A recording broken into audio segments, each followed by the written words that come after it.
guess we'll have to do it in vertical since this is being random. But listen, guys, the untouchable True School Sports Empire probably presents something the boxing games are missing. Guys, you know the rest. I don't gotta go through the intro. You've been here enough times. I don't gotta explain it to you. We're here and we're putting the finishing touches. We're putting the proverbial, you know, cherry on top, if you will, of our coverage here in New York City. I want to take this time before I even get into the comments, before I even get into the fight, before I even get into like anything in regards to what I just saw. Let me take this time to thank everybody who's supported the content this fight week. You know, this was a world title fight, but it wasn't like a mainstream fight. I was a bit iffy about like, you know, how the channel would do, how the coverage would do, and I'm satisfied with the results. I'm satisfied with the support I'm getting, and shout out to everybody I met at the fight tonight. I met a lot of Puerto Rican fans that were really big fans of True School Sports. I met Brits. There was British fans even. There was a handful of British fans that were there that came up to me and gave me positive words. So just overall, really good night of boxing. Really memorable night for me. Been ringside for a lot of magical fights. I feel like this is one of these cards. This is one of them fights. I put this fight up there with like, you know, Komatov, Raymond Ford, Angel Leo, Venado Lopez, Roman Gonzalez, Carlos Cuadras. Like it was one of those really great fights to be at live and in person. So respect to everybody who supported the content. Respect to Matias and Dalton Smith. And let's get into it, man. Before I get into the fight, let me take some time to acknowledge the fine folks that are already here, showing the love, showing the support. Make sure you guys smash that like button if you can. So run it up as much as possible so that YouTube and the algorithm and the powers that be know that you like True School Sports, that you fuck with my content, that you want to see True School Sports get out there to more people, and that really helps the growth of this channel. If you could do smash that like button, definitely super chat. But anyway, shout out to my main man Beat Boot Jones. He says Diablo Matias. I felt he didn't even start before it ended. I mean, look, man. I was saying that Dalton Smith had to sit down on his punches and get Matias' respect early in the fight. I felt like he took his fair share of damage, but he did what I said he needed to do if he was going to win this fight. So shout out to him. This is why, and shout out to JW. He says this is why fighting mandatories is important in boxing, and I agree.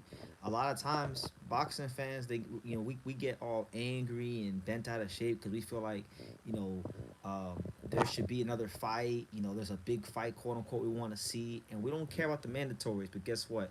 Dalton Smith was a mandatory, and he came to win. And look, it looks like we have a new star born in the UK tonight. So it goes to show you that on any given night, someone could, you know, emerge as someone to now be known in boxing. So shout out to Dalton Smith. Um, Thanks for the coverage. You're that dude. Thank you, man. I appreciate it. Thank you, B-Boo. Beat Bop Jones. Joel, he says, I'm here early. What a fight. My guy Matias will be back. He needs a better trainer, experience at a high level. Credit to Dalton Smith. He came to fight. He did. That he did. Chris says, hey BT, thanks for your work covering this fight. Many people didn't care about it. Yup. You ain't give me credit with Devin and Norman, and I want about Dalton Smith. Johnny, all you gotta do is go and watch. If you go and watch the video while I was ringside, I mentioned you by name. Don't come me with that bullshit. I literally mentioned you by name in the moment. So go back and watch the post-fight review video. I done gave you your credit there. Shout out to you. Happy New Year. But anyway, before you guys can keep commenting, I wanna I'm gonna ignore the comments for about 5 to 10 minutes. So if you comment and I don't respond, I gotta get my my thoughts out there. I gotta get my shit off here. Smash the like button. So let's start off the fight. I'm gonna give you guys what my impression was because I sat just so you guys know. For those of you who couldn't be there, everyone and their mother knows that this event didn't sell well. This event didn't do great. That was reported through the media. I spoke to representatives from Fresh Productions during fight week, and they confirmed that yes, the tickets were not moving well. So that was the truth. When I got there, I mean, man, there were so many empty seats. It was very sparse. I don't think there will ever be a more smaller crowd for a world championship fight at the Barclays Center ever than for this than it was tonight for this fight. I'm gonna say if I had to take a guess, I'm gonna say at the most, maybe if we're lucky, maybe there might have been 3,000 boxing fans there tonight. So it wasn't a big crowd. Fresh Production took a financial gamble because it wasn't an investment on getting a return with this fight. It was an investment on Matias delivering a big time knockout, a big time performance, and leveraging that into more momentum for bigger and better fights. That's what this was. You understand? Because in boxing, you don't fight for the check that night. You're always fighting for the next check. So like that was one thing, right? Super Matias has gone through a lot going into this fight, and he really like ringside. It was so empty, guys. I mentioned the attendance because it was so empty that by the time the both fighters fought and the first bell rang, you could literally, whether you were a fan, whether you were media, just if you were in the building, you could literally walk to the first row ringside, and at least half the row would have been empty, and you could have picked a seat, and you could have got a good view of ringside right there. So that's what I did. Press row was a bit back. I walked right to the first row ringside. I picked the seat that I liked, and I sat there, and I sat so close that I could see how the punches that Matias was landing. I could see how both guys were reacting to the shots. And I'll say this: I've seen scorecards. I've seen people say like Dalton was winning 5-0. That's bullshit. He wasn't winning 5-0. I've seen people say that Matias was up on the card. I don't see that either. I feel like the fight was close because, um, Dalton Smith would throw a lot of shots, particularly in the second and third round. He was throwing a lot of shots that were getting blocked from the glove. Sometimes Matias would parry the shots. And then, some shots were getting through from Dalton Smith. Sometimes those really sharp shots from the mid range and the outside were hitting Matias, and they were clipping him. And then there was a lot of instances, particularly in the second, third, and fourth round, where Dalton Smith would dip his head. Right, he would dip his head beneath, and Matias would do a great job of keeping his punches nice and tight and compact on the inside. So those punches that he was landing in those instances were causing some swelling on Dalton Smith, and that's what caused the bleeding. So I thought it was a lot of action. What I saw ringside, particularly in round 4 and round 5, Matias got the fight to where he wanted it to be, which was a volume fight, a fight where Dalton Smith would have to hold his feet. And what wound up happening was Dalton Smith would get beat up for like the first, 90 seconds, 2 minutes. And then, in the last minute or so, he would land his most significant shots of the round. And you could argue whether he would win the round based off that minute or not, but it was he was landing punches that were effective enough for Matias to not just run away with the momentum and let him know that, hey, I'm still here, I'm still dangerous, I'm still sharp, and if you violate, I will demonstrate, and that's what happened. So we get to the 6th round where Dalton Smith is starting to land a lot more of these sharp shots from the outside regularly, and he eventually winds up putting Matias squarely on his ass. Matias actually does beat the count. He gets up, but the referee waves the fight off. Now, you can debate or not whether the referee should have stopped the fight or not stopped the fight. Um, my personal opinion is that I think in a championship fight you always give the both fighters, not just a champion, but you give both fighters the opportunity to fight until they can't fight no more. I really believe in that. That's why I like to use my boy Angel Leo in the Venado Lopez fight as an example. When he clipped Venado Lopez with the left hook and Venado was out cold, guess what? The referee counted. He counted all the way to 10 and gave Venado the chance to get up, even though we all knew he was out cold. I feel like that's how every championship fight should be. But when you leave the fight to the referee's discretion, it's always a roll of the dice. It's always gonna be, you know, a situation where you may not like what happens. And Matias didn't like the stoppage. He felt like he was done wrong by the stoppage, and he lost the fight. So look, I'm not biased. I'm not biased. People like to say that I'm biased. Like I was talking to one of the guys press row, and he was trying to tell me about certain biases that he thinks I have towards certain fighters, and I had to check him. But Matias, listen, Matias is not Pernell Whitaker. He's not no great defensive fighter. We know what he is. And unfortunately tonight, I got to give it to him. I got to give y'all what y'all came for. So I'm gonna give it to you. I'll try not to be too loud because I'm staying in like an Airbnb and I don't want to be loud. But here's what it is, guys. It's this right here. It's Subriel Matias exposed by Dalton Smith. I can't believe it. Oh my God, exposed. The first time in his career, he gets stopped. You know, we know he lost Petros Anion those many years ago. He got outboxed and outcrafted by Liam Paro a couple years back. But now, I'm sorry, exposed. He got knocked out in 6 rounds. The fight didn't even get to the second half. I enjoyed the fight. It was a great war. It delivered. It delivered on what I thought it could be. Like, and I was. It's funny because I was telling a lot of people. I want to give a shout out to my boy Miracle World Boxing because he brought up a good point when I was messaging him on Instagram. You know, a lot of the greatest fights in boxing history don't have big crowds. Like if you go back and you watch Rafael Marquez versus Vasquez, or even some of these great fights, even Komatov versus Raymond Ford when I was at that fight back in 2024. Like those fights didn't have big crowds, you know. And this fight didn't have big crowd, but you know what it had? It had hungry fighters with a point to prove, and you knew that they were gonna leave it all in the ring, right? So that's why I'm not surprised that we got what we got. And only thing that I'll say is a little surprising is I didn't think Dalton Smith was gonna hold his feet in the pocket as much as he did. I thought he would box and move a little bit more than he did.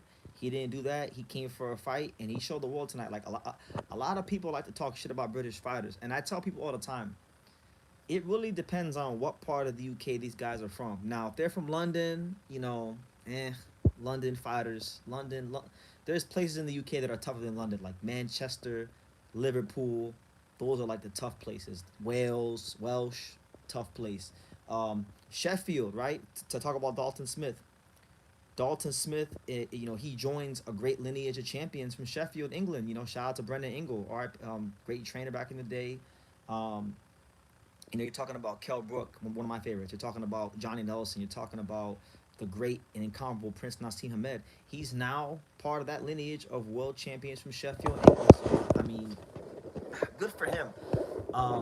British boxing has been in a very weak period right now, and I feel like Dalton Smith tonight, what he's done is inject a lot of life into the British fight game. I mean, you know, Jazza Dickens and Nick Ball are the only world champions from the UK, but you know, respect to them. But like neither one of them ever had a performance like this. I'm sorry, not against no Subriel Matias caliber fighter, not to this degree. So for me right now, it's gonna sound crazy, but I think with this performance tonight, Dalton Smith right now might be the pound for pound #1 fighter in the UK. Like honestly, because I mean, it's a star making performance. You understand? It's a star making performance. I'm happy for him because when I had a chance to talk to Dalton Smith during the week, I got the sense of a fighter who just like he was calm. He was calm and he was self assured and he was confident and he was prepared and it showed a lot on fight night. And then when I talked to Matias, you know, I asked him a question about how he would avoid starting slow like he did in the Liam Paro fight, and you know, he said pretty much he downplayed Dalton Smith. He said Dalton, who was Dalton Smith, you know, and he didn't have that healthy respect that you need to have for your opponent when you go into the ring, and it showed up as well. So hey, that's how the cookie crumbles. But anyway, let me answer some of these comments. Shout out to everybody here. Let me see. A user on Reddit posted that they got a VIP box for $45 right before the main event started. I wanted the financial loss. See, the interesting storyline about this fight, guys. You had Fresh Productions from Puerto Rico, the small promotional company. They won the purse bid for $1.9 million, right? They took the financial risk and it did not. Listen, I'm telling you, it was a sparse crowd. It was.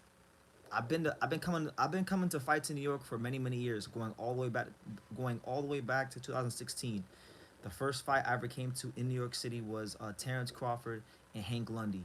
And next month, that'll be 10 years since that fight happened, right? So I've been coming to New York regularly for fights for damn near a decade.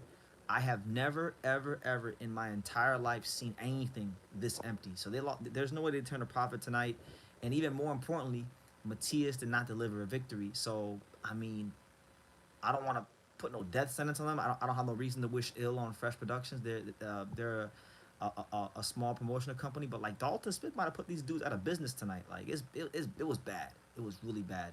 And if you're Eddie Hearn, you gotta feel like you're on top of the world because Matias was running his mouth to Eddie Hearn the whole week, talking trash to Eddie Hearn.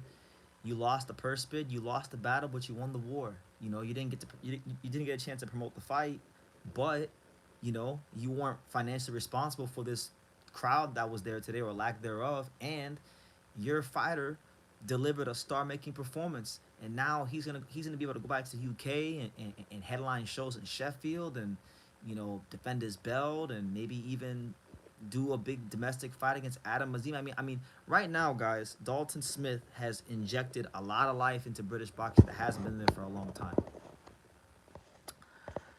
Um, Dog says, "Are people allowed to walk up there to the ring walk? The one time I've been to a fight, I was worried I'd get called out for it, so I didn't do it.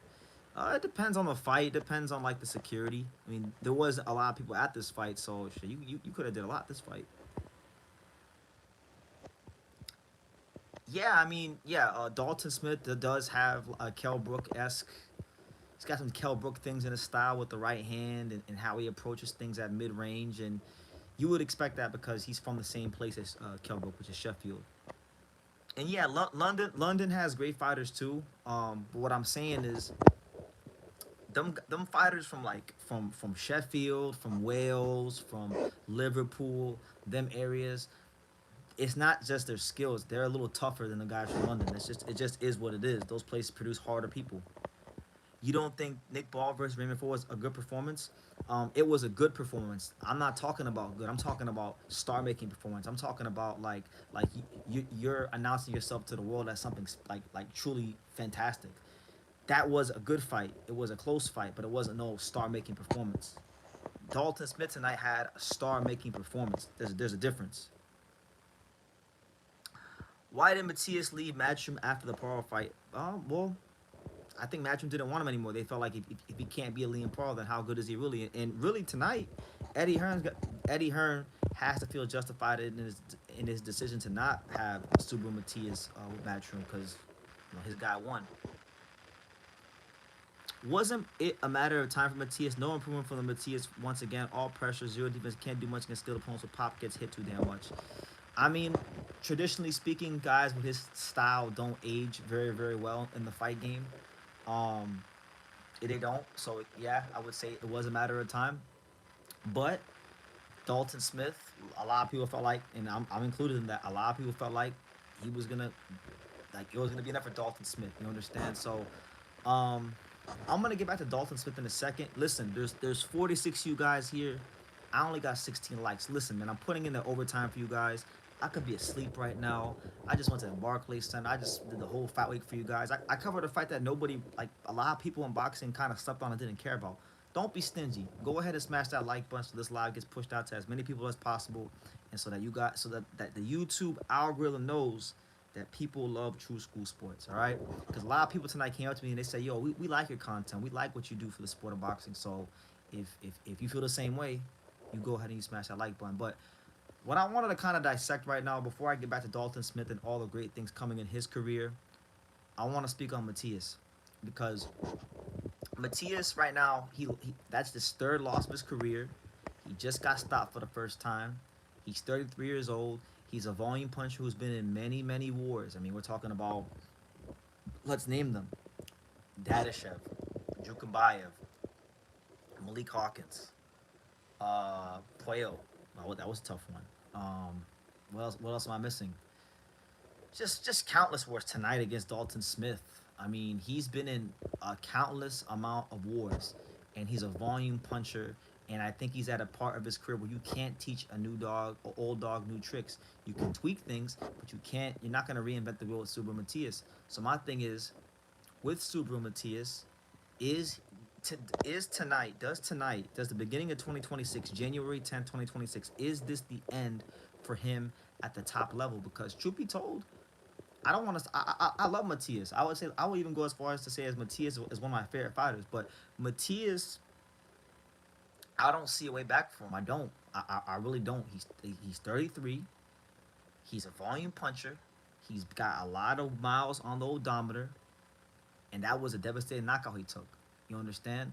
So I mean, we'll see how it goes. I would like to see him come back and become a three-time champion.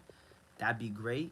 But I don't know, man. And on top of that, he's a big 140 pounder. So we don't even really know if he's making a healthy weight cut. Like how much longer, if he continues to box, how much longer can he make a healthy weight cut at 140?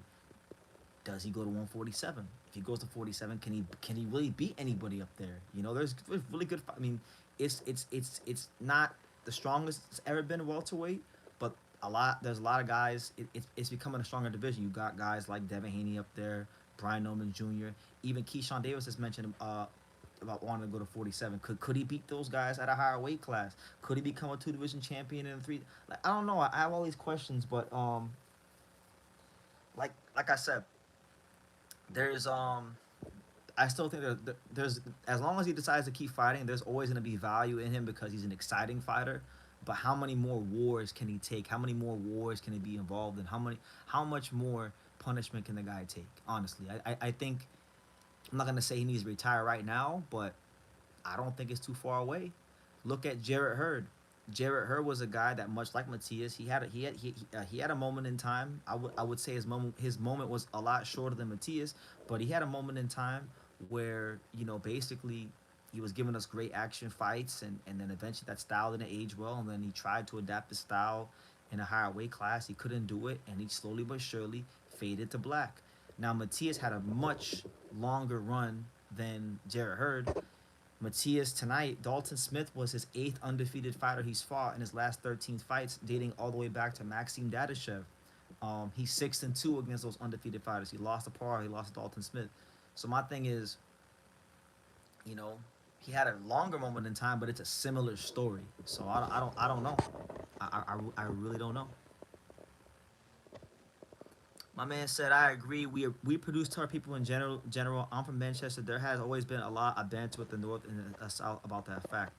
Yeah, like I'm not even from England. I don't even understand the fully the dynamics of British culture. I'm just going off of like boxing, what I've seen, and just in my experiences meeting English people, British, because I met a lot of British people like from different parts, from London, from Manchester, from Liverpool, from Wales, from Scotland, from Sheffield, and I tend to believe that the people that are from up north in England are tougher than the ones from like London.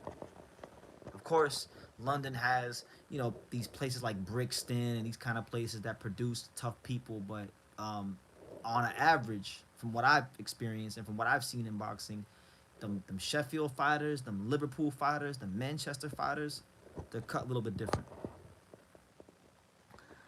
I agree with you. I can't see a future for Subriel now. Yeah, and I hate to do that, man, because he's given boxing so many exciting and great nights of boxing. He's been one of the premier action fighters of his era. I would say Subriel Matias, Kenshiro Taraji. Like these are guys that give us great fights on a routine basis. But he's just like I said, man. He's never really been given anything easy in his career. He's had to come from the bottom, and he's been put in tough with undefeated guy after undefeated guy. Like I said, eight undefeated fighters in his last 13 fights, and the guys that weren't undefeated were still good and still tough and still top contenders and still those things. So, where does he go from here? I don't know.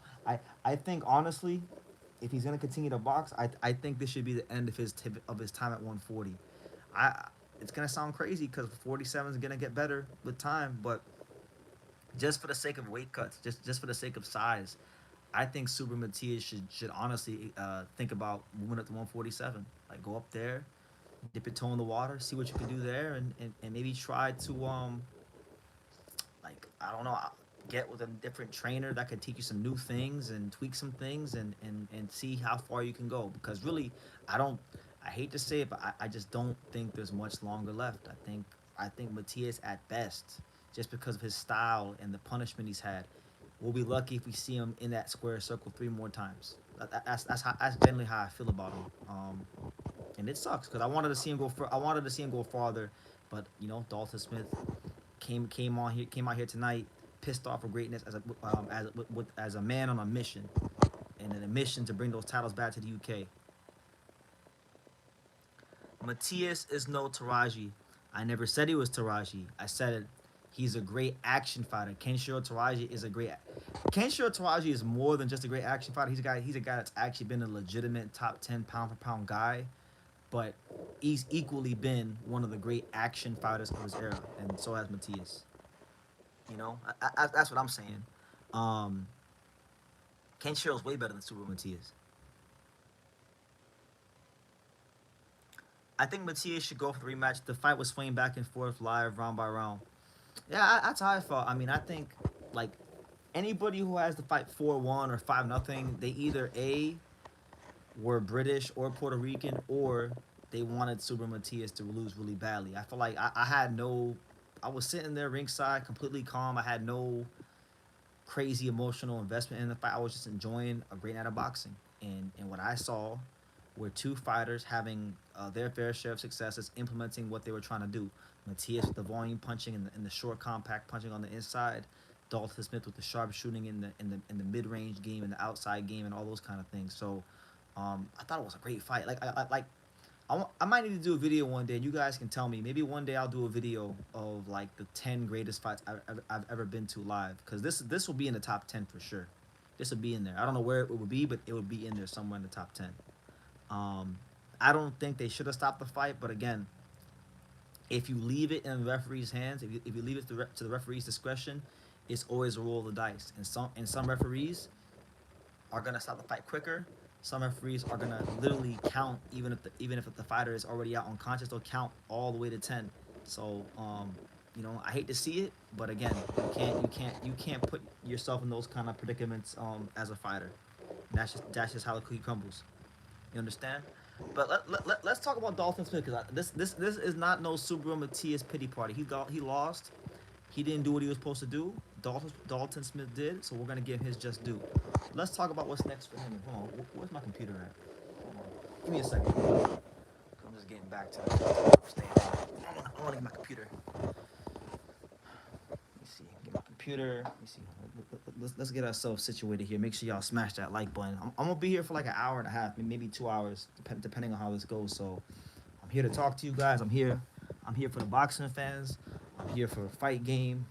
I'm here to cover all the fights, big, small, the ones people don't care about, the ones people do care about. That's what we do here on True School Sports. This is the home of boxing. This is where we really give you guys what's going on in the fight game. You understand? But hold on, let me pull this computer out, because I want to look at what could be next for good old Dalton Smith. He's put his name on the map all around the world, not just in the UK, not just in America, but like I said, the whole world, and he deserves it.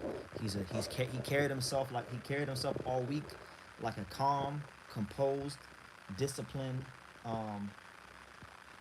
gentleman, and he deserves to fulfill his dream that he's had since he was 6 years old. Hold on, guys.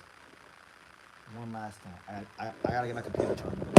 Keep leaving your comments. I'm gonna get to your comments here in a second. Hold on. I wanna have my computer in front of me so I can really visually see like the landscape of 140, because the landscape of 140 changed on us. Dalton Smith said, "I'm here." She said, "Sheffield, stand up. Where you at?" Sheffield. Okay. Give me 1 second, guys. Computer charger. I got my water. I got my Coca-Cola right there. We good to go. True School Sports, in full effect. Live and direct from the mean streets of New York. All right. So, looking at 140 now, right? So you got Dalton Smith, who's now the WBC champion, right? Now you got Teofimo Lopez, who's the WBO champion. He's slated to fight Shakur Stevenson. Maybe Dalton Smith can fight the winner of that. I'm not so sure.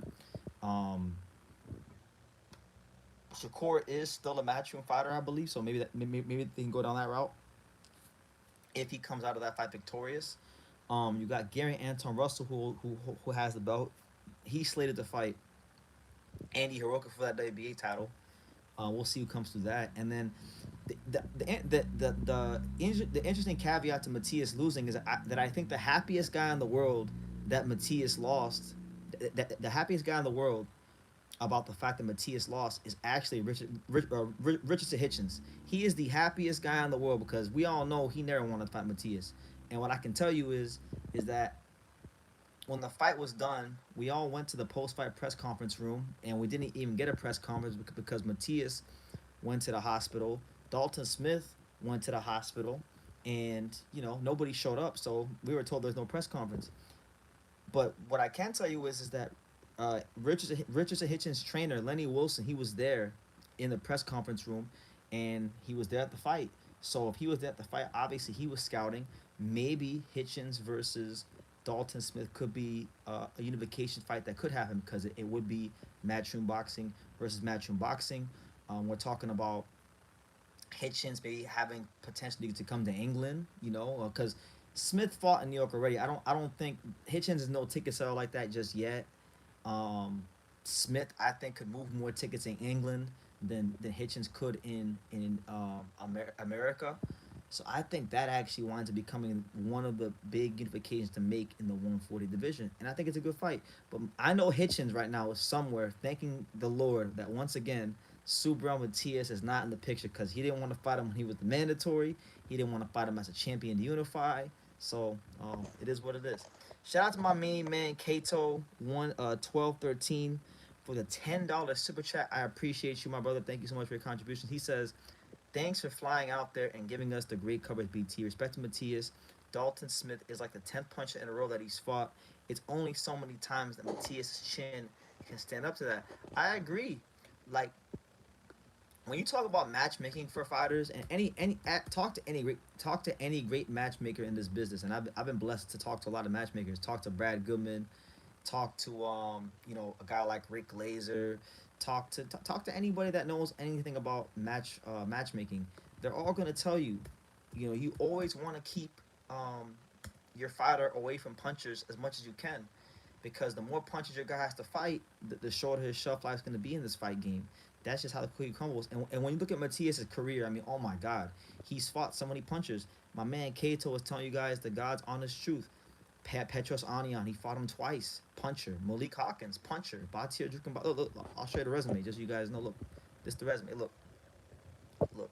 So we'll start from Dadashev. Dadashev was a puncher. Okay? Petros Anion, puncher. Malik Hawkins, puncher. Batir Jukinbaya, puncher. Petros Anion, again, puncher. Hedemias Ponce, puncher. Ergashev, puncher. Liam Paul, little crafty guy. Gabriel Golas Valenzuela, puncher. Roberto Ramirez, I think he might have been a puncher. Let me see, what was his knockout ratio? 73%. He was a puncher, right? Alberto Puello, slick guy. And then Dalton Smith, probably one of the lighter punches Matias fought, but a sharp guy. So look, most of the guys that Matias has had to fight have been punchers. So what Kato was saying in the super chat is very, very true. It's just been puncher after puncher after puncher. And thank you so much. I'm glad that you guys enjoyed the coverage of the fight. I felt very weird covering this fight, not because I wasn't excited for the fight, but I was explaining this to a lot of the people press row. From a reporter standpoint, from a content creator standpoint, from a media standpoint, when you go to these big world title fights like PBC or Top Rank or Matchroom, generally speaking, there is this like level of anxiety, but it's like a good anxiety that you get as a media person when you go to these things, because it's a lot of reporters, there's a lot of fans, there's a lot of people. It feels big, so you get this pressure to want to do well. Now, this whole week, it's been very, very relaxed. There wasn't a massive media turnout. There wasn't a massive crowd. Many times, it didn't feel like a big fight. It really didn't. So I didn't get that feeling I normally get. But either way, we still did our job. It's just I like that feeling that I get. I didn't get it this week, but yeah. Thank you for the super chat, and shout out to all 43 of you that are here. It's your boy BT, Brennan Taylor, the untouchable True School Sports Empire. We're live at 2:25 a.m. in the morning, still going strong, still giving y'all that world-class boxing talk. Smash that like button. Did we talk about Aji Kabayel yet? And shout out to my man Yan in Japan.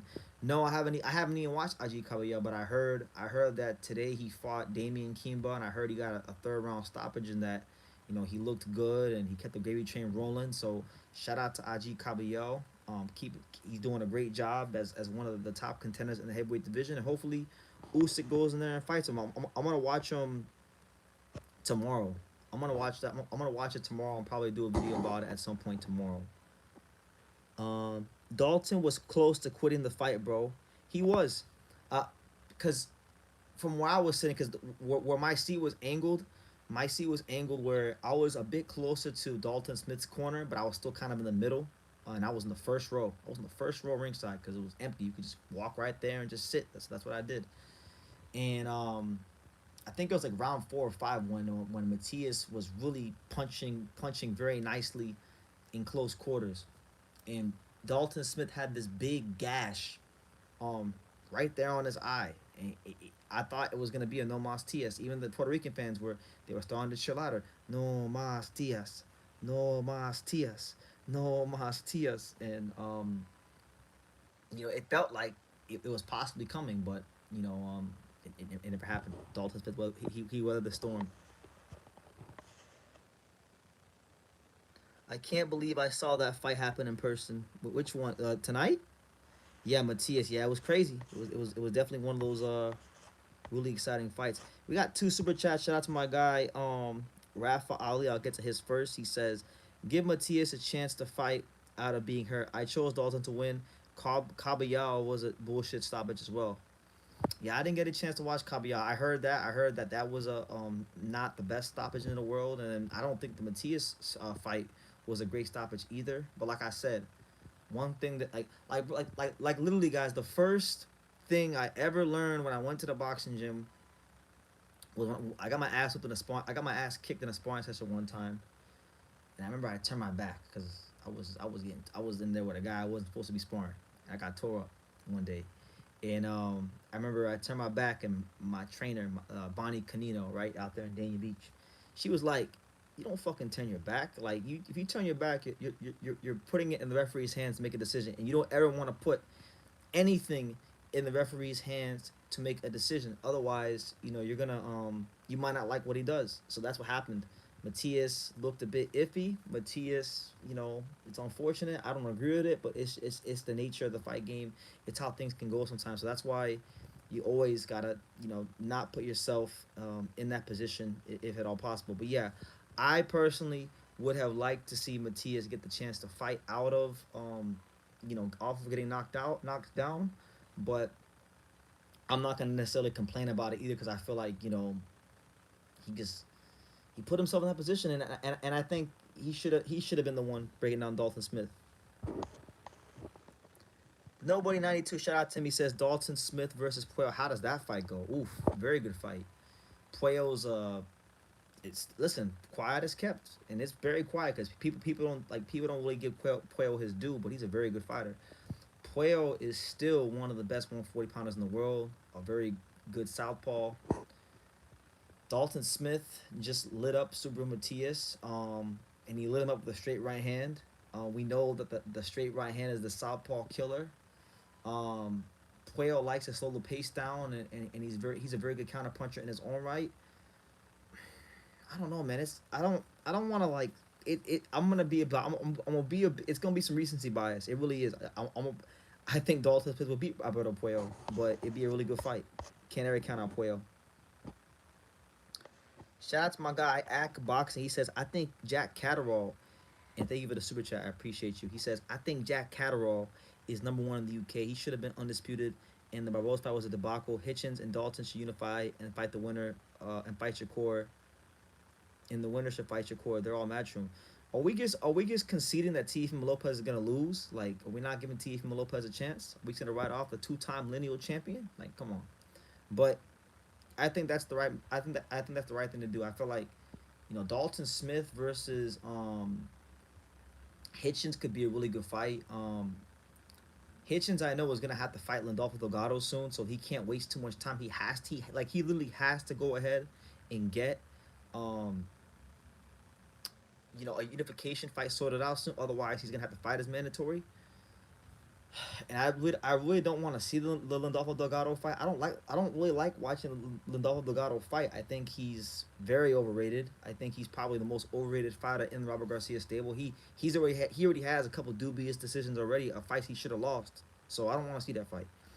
Hitchens versus Dalton Smith, I think is a very exciting, electric. Well, not electric, but it's an exciting chess match because Hitchens is long. He's rangy. He has a very good jab. He has an above average right hand. Dalton Smith showed tonight that he's very sharp. He's a very clever fighter. He's got dog in him. I think that's a very I think that fight's a great opportunity for Hitchens to potentially show the world that, hey, I'm on a different level than these guys, that he can beat Dalton Smith. But you know what? I'm looking at look. I want to point this out to you guys. Look, you guys tell me what you think about this. Maybe it's not the most realistic thing in the world, but I want to point it out to you guys, right? So look,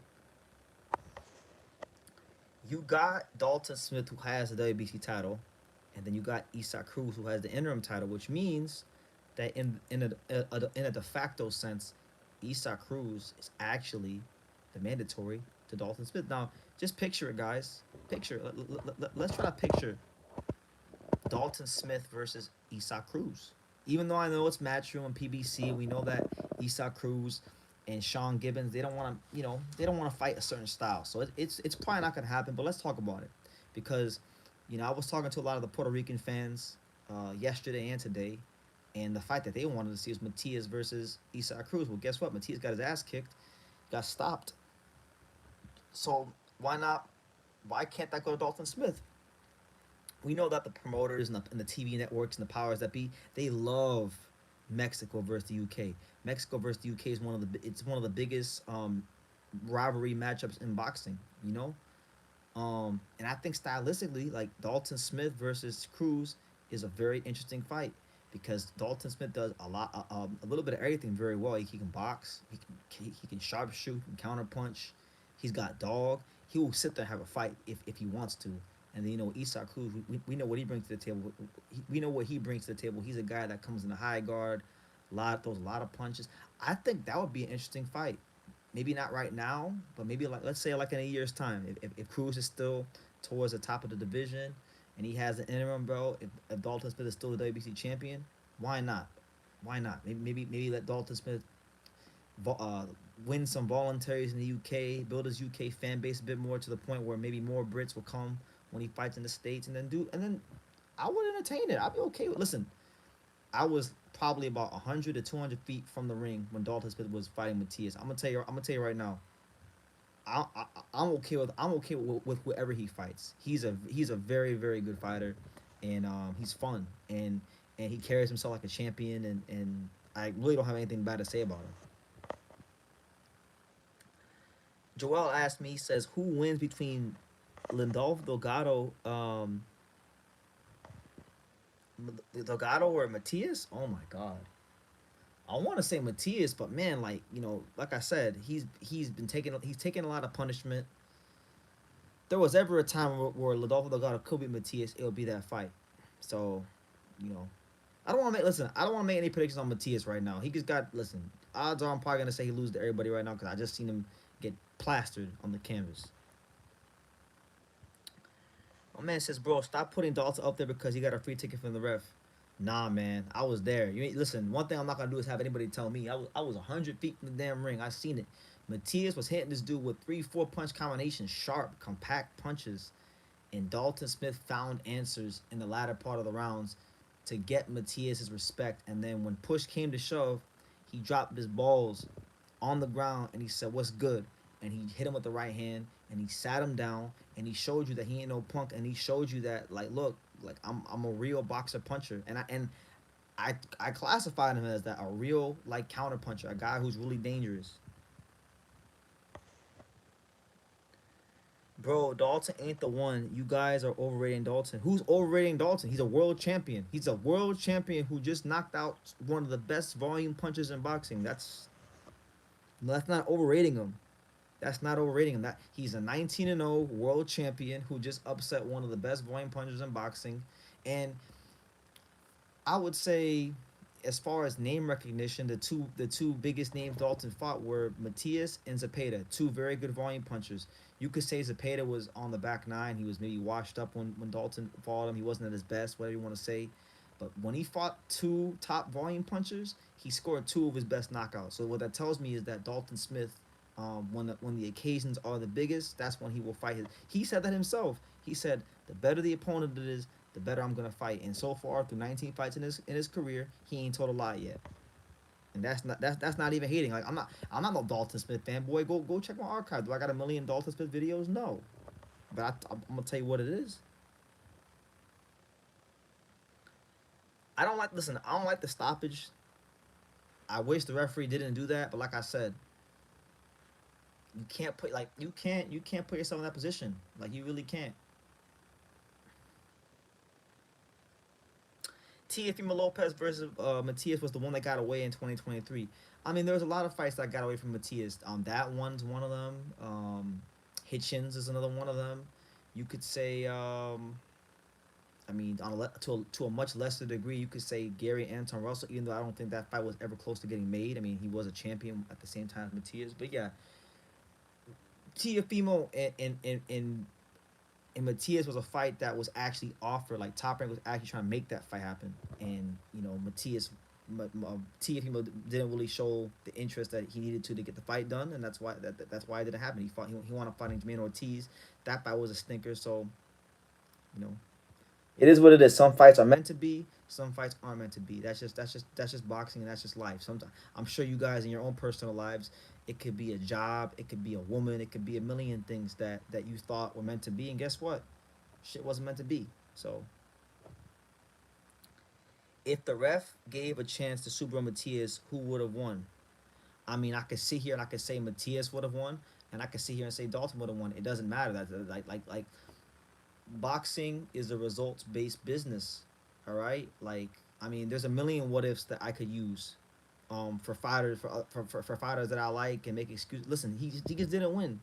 On this night, Dalton was a better man, and you just gotta give it to him. You understand? Like I didn't.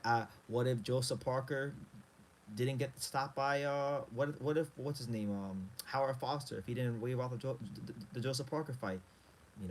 Would he have won? We don't probably, but we don't know because it didn't happen. What if Angelo Leo was actually given an ample amount of time to recover and wasn't rushed into fighting Stephen Fulton after he got COVID in 2020? You know, we don't know. He lost. The reality is he fought him and lost to him. Like you don't make excuses for these kind of things.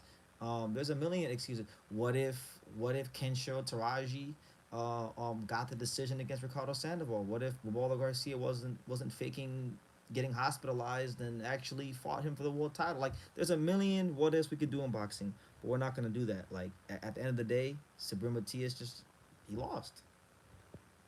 What you gotta do though, what I can say is this: I don't know if there was a rematch clause for this fight, but what I will say is if there wasn't a rematch clause for this fight, why wasn't there a rematch clause for this fight?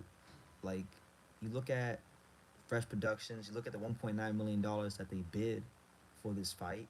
If you're bidding $1.9 million for a fight, and you know that your guy is a volume puncher who's been in a lot of wars, he's fighting a young, fresh, undefeated guy who can counterpunch. Why don't you do your due diligence and put a rematch clause in there to protect his ass so that if he loses this fight, he has a clear route to come back and get his title back if possible. Now I don't know if he has a rematch clause, but I'm assuming, and I don't want to make an ass out of myself, but I'm assuming that there's no rematch clause because I never heard anything about a rematch clause from Fresh Productions or Eddie Hearn in the build up to it. So I'm assuming there's no rematch clause. So if I'm correct in my assumption and there isn't a rematch clause, why wasn't there a rematch clause when Matias is a guy that we know has a lot of punishment on him and he's fighting a fresher guy, and you just bid $1.9 million? Like you gotta protect your investment. You gotta dot all your T's and cross your I's. You can't be cocky.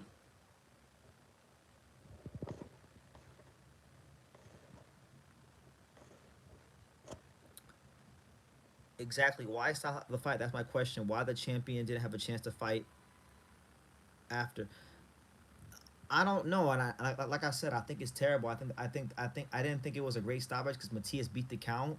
His legs weren't like fully under him, but they were under him enough, and he was coherent enough, in my opinion, to keep continuing.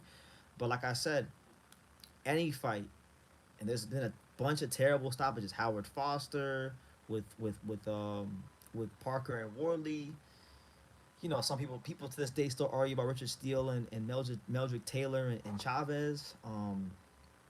But at the end of the day, like I said, when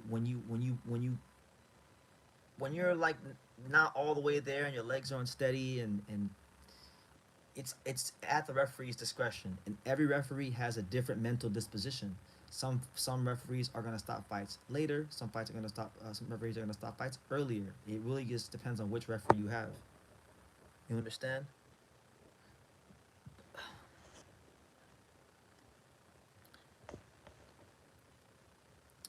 Exactly why stop the fight? That's my opinion. That's my question. Oh, I already read that one.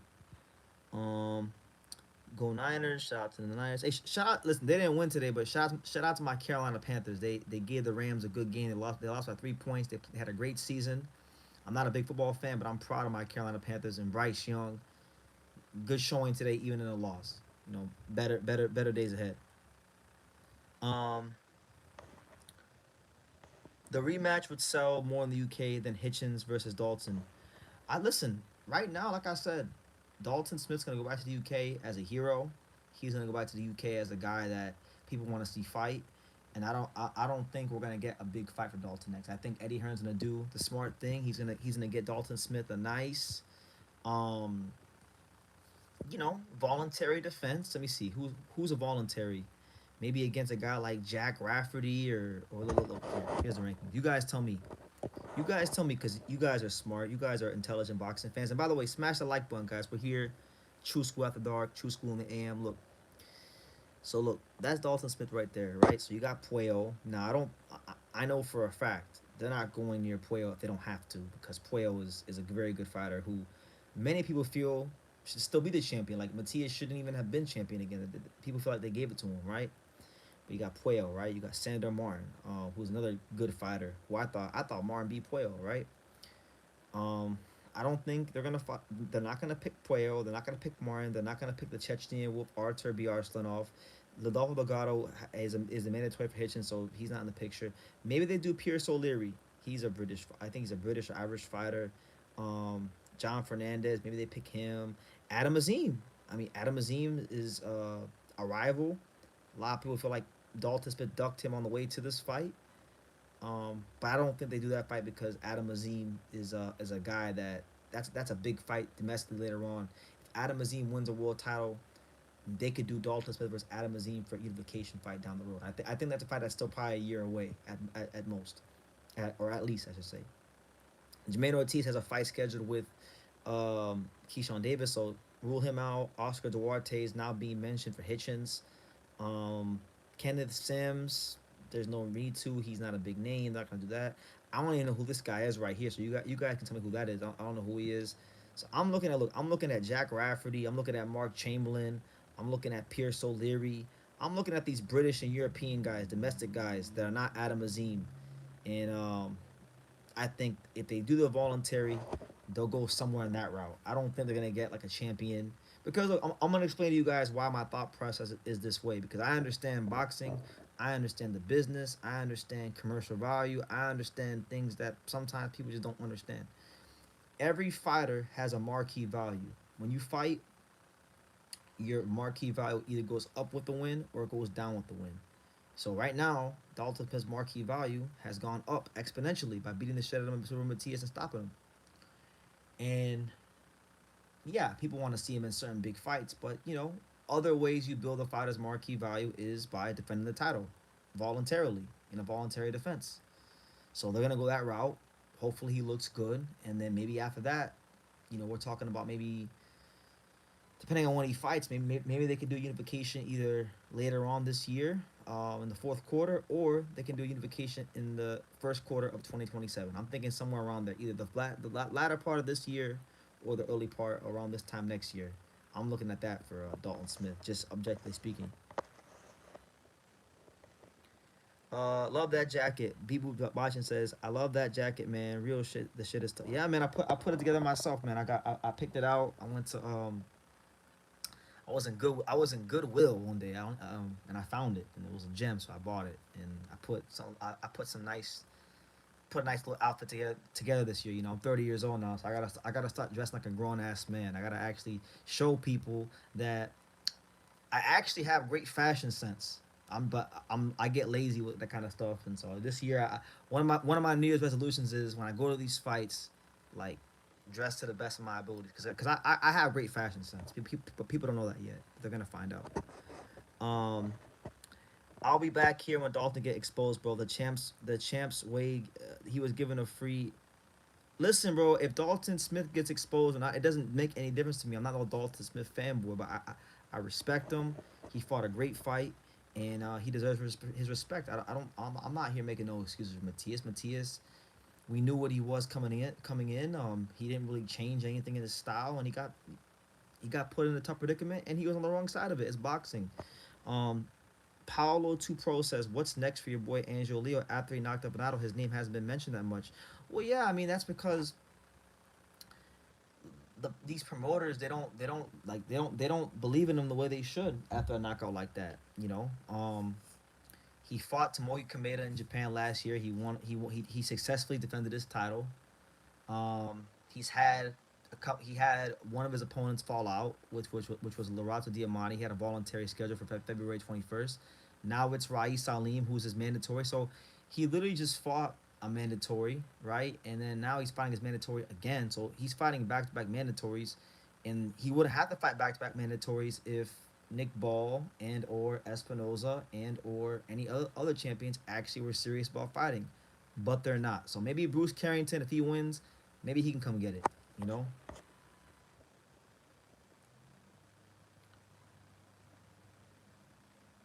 I'm gonna have to see you dripped out. Yeah, I posted a picture on my Instagram stories, but I'll post a picture on my community post. You'll see it. You'll see it later on. Matias absolutely sucks, bro. Well, hey, it is what it is. He's a two-time world champion. He's beat six undefeated fighters in his career. I think a lot of fighters would trade their career with Subriel Matias. I think he's one of 4 or 5 fighters in the history of boxing to win a world title from Puerto Rico at 140. So he's in good company. He's done his thing. Do I think Tio beats Shakur? I hope he does. I like Tio, but no, I got Shakur. Pueo beat Matias. I don't think he did. I thought he lost Matias, but it was close. Dalton started fast. He won't defend it though. Only time will tell. Only time will tell. Dalton Smith, like I said, he's a very well-rounded fighter. He's from that time I've been following him, because I've been following Dalton Smith's career for probably about, let me see. When did I start following? When did I really start following Dalton Smith's career? I'm gonna say I started following Dalton Smith's career around the time when he fought Sam Maxwell, because Sam Maxwell was a name that I was familiar with because he had done some things on the British level, and I watch British boxing enough to know certain guys' names that maybe casual fans won't know. So when he knocked out Sam Maxwell, that was the first light bulb that went off in my head, and I was like, okay, this Smith guy might not be that bad, right? Then he fought Jose Cepeda, who I know, and then he stopped him. And so, he did his thing. He beat a couple of European guys after that. And then tonight, what I witnessed tonight, I'm sorry, like he can fight his ass off. And if you're over here downplaying Dalton Smith and not giving his respect for what he just did to one of boxing's best volume punchers and one of boxing's most feared fighters, and yes, I'm saying feared, because people love this. People love to talk out the side of their mouth, out the side of the mouth, and say, "Oh, Matias sucks. Matias ain't shit." But I mean, a lot of big name fighters, you know, they don't want to fight. They didn't want to fight him. Maybe now that they've seen Dalton Smith stop his ass, maybe Hitchens might fight him now. Hitchens might have the confidence to actually fight him now that you know Matias lost.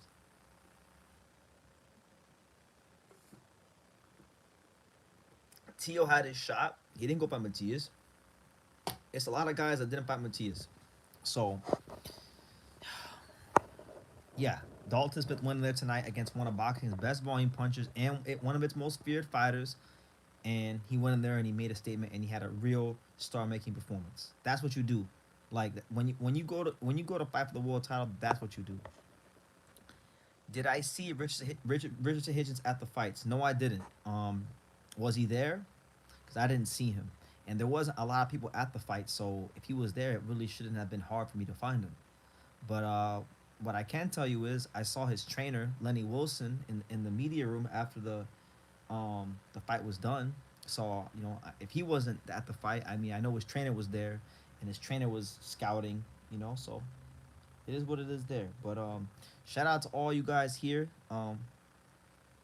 We got 45 people here. Make sure you guys smash the like button. Definitely go ahead and take the time to subscribe if you haven't done so already. If you're new here around these parts, and yeah, give me your thoughts. I'll be here for like 30 minutes, maybe even an hour more. We'll see. We'll see. I feel pretty good right now. I look good. I feel good. I'm gonna tell you guys this, cause my outfit that I put together tonight was like the best fight night outfit I ever put together. And the saying is true: when you look good, you feel good, and when you play good, they pay good. So I'm taking what Deion Sanders says very seriously this year. Every fight I'm going dripped out this year, to the best of my abilities. What was my prediction for the fight? I, mean, I had Matias like most people have Matias. I had Matias breaking down Dalton Smith in the later rounds, and to the guy's point about Matias getting unfairly treated by the referee. You don't know, like if Matias would have got a chance to continue after the knockdown, maybe he would have maybe he would have weathered the storm from Dalton Smith, and maybe he would have caught a second win, and maybe he would have broke him down in the later half of the fight, because we've seen Matias come back before, in fights where it looks like he's not there, and he catches a second win and he beats the shit out of the guys. But tonight he didn't get that chance. So if you're a Matias fan and you're feeling like disappointed, and you feel like Matias was on the wrong side of corruption, then you have a right, because based on what he's done in the past, there is reason to believe that maybe he would have had a chance to do that. But again, if you're in that position, it's at the referee's discretion. And like I said, he left it at the referee's discretion, and the referee went ahead and did what he did, and Dalton Smith is now the champion. I hope you had a great time. Oh, I had an exceptional time. I would say that this is one of my favorite fights I ever covered. Um, I got a lot of love from the Brits and the Puerto Rican fans that were there. So that always feels good. And then I really enjoyed my interview with Sonny Edwards before the fight started. I was a big Sonny Edwards fan when he was fighting. He has watched my content before and commented on my videos before. And so it was nice to finally meet Sonny Edwards and talk to him, and look, he would, to Sonny Edwards' point, if you guys go back and if you go and you watch my Sonny Edwards interview, it's like 8 minutes long. He talked about like Bam versus Inoue, um, yeah, Bam versus Inoue if they do fight, and then what's his name, and obviously Smith versus Matias, because he was part of Dalton Smith's team, and he told everyone in the interview, he said, look, my guy Dalton Smith has sneaky power, and Matias better be careful. Like he said it in his own. That's what he said pretty much, and he was right. So Sonny Edwards knows boxing. He says, "What about you? Do you box? Can you share a box for us? If it looks good, I'll subscribe." Go on my YouTube Shorts. There's a video of me hitting the pads from about a couple days ago, so I'll do that. Go do that. I'm not getting up and shadow boxing. If you subscribe, cool. If you don't, it don't matter. I'll get more people to subscribe, because this is one of the best boxing channels in the world, and I work really hard to give you guys great boxing content. But I do my thing here and there. But right now I'm enjoying this Coca Cola and being a fat ass talking to you guys. So yeah. He says, man, I never been dripped out like that. Well, go ahead, man. Go to Goodwill. You'd be surprised what you could find at Goodwill for like $6, $10. It's crazy. Um, a man dog says, are pressure fighters always gonna be limited? Not always. It depends on. Not all pressure fighters are created equal, because for every like Subriel Matias or like a Isak Cruz, like limited pressure fighters like them, you got guys like Julio Cesar Chavez. You got guys like Roman Gonzalez that are very diverse in their attack as pressure fighters. So I would say no, pressure fighters are not always limited. but now all pressure fighters are created equal. Will I come to the TL Shakur fight? I hope I can meet you, bro. Um, I don't know what I'm doing yet. Like, it's crazy because I just now started caring about that fight. Like, I people have been asking me about Tio and Shakur for like a month and a half. I really haven't cared about Tio Shakur at all. And the only reason I'm probably only caring about it now is because I got a call the other day from my boy Stacy McKinley. I don't know if you guys know who that is, but Stacy McKinley, the OG trainer. You know, he trained Mike Tyson, he trained Mayorga, he helped train Michael Nunn back in the day. Great trainer, great boxer mind, great friend of mine in boxing. Interviewed him plenty of times. He called me up the other day and we talked for like 5 minutes because I haven't talked to him in a while. And he asked for my prediction on that fight, and I told him that I think Shakur is gonna win, and I told him why, and he sounded mad about it because I think he's working with Teofimo Lopez for this fight because for those that don't know, when Tio was an amateur and in Tio's early days as a professional, early in his career, Teofimo Lopez he used to go to the heavyweight factory at nighttime, this gym in Florida, and Stacey McKinley would go there with his dad, and he worked with Tio and show him some things. So they got history, and I think he's working with them for this fight, but I'm not sure. But I'm pretty sure he is, based on what Stacey told me, based on pictures I've seen, based on information that I've gathered up and dots I've connected. So that's actually the only reason I'm even interested in the fight. And then everybody and their grandmother is gonna be there apparently, but like I don't know, man. I want to go to Puerto Rico. I've never been to Puerto Rico before. Xander Zayas, who I've also covered since he was a kid. Like I interviewed Xander Zayas, I think a day or two after he signed his contract with Top Rank. He was still like 16 years old when I interviewed him. So it's gonna be cool. It would be cool to see him fight in unification fights. So I don't know what I'm doing yet. I've applied for both fights. I've applied for the fight in Puerto Rico with Xander. I've applied for Tio Shakur. I'm gonna wait to see what happens, and if I get accepted to both, then I'll have a tough decision to make. We'll see. Um,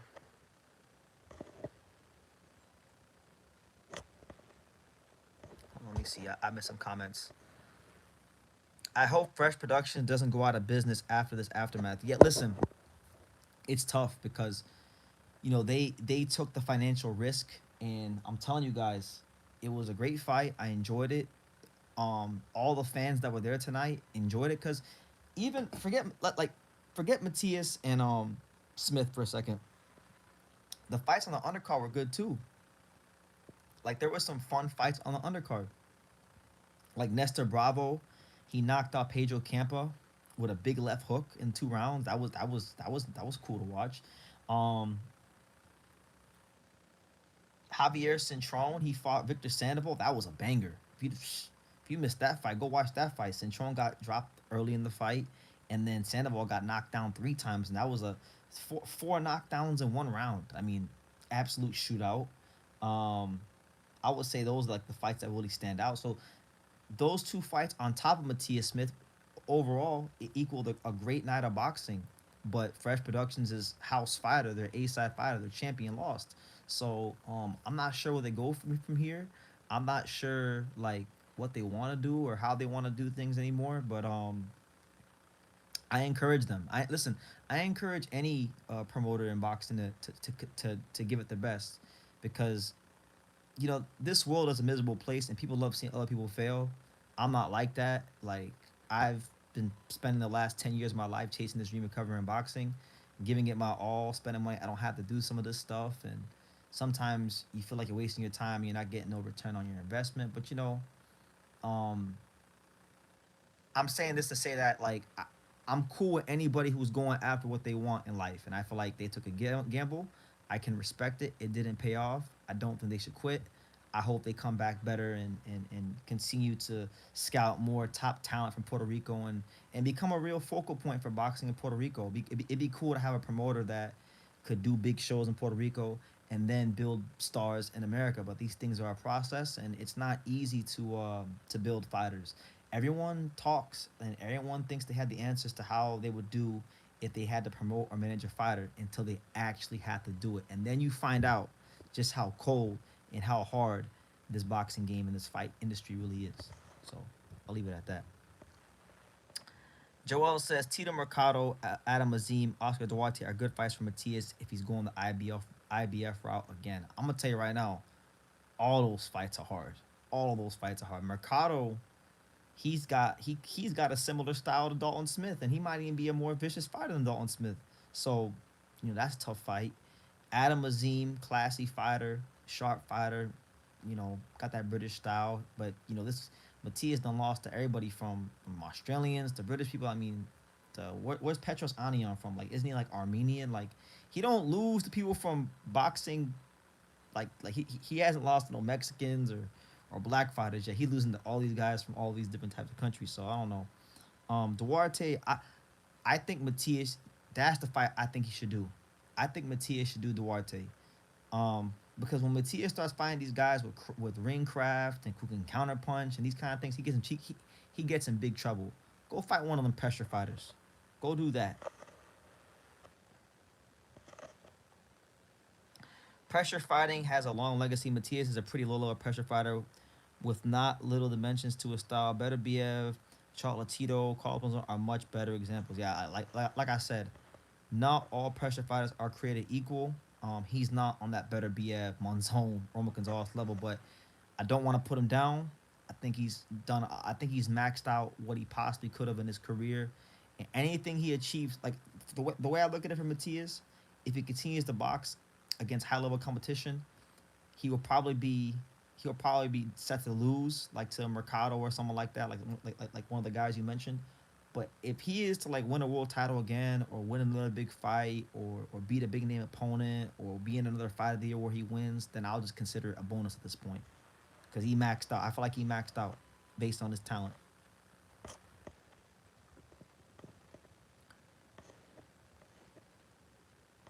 Let me see. I'm missing comments.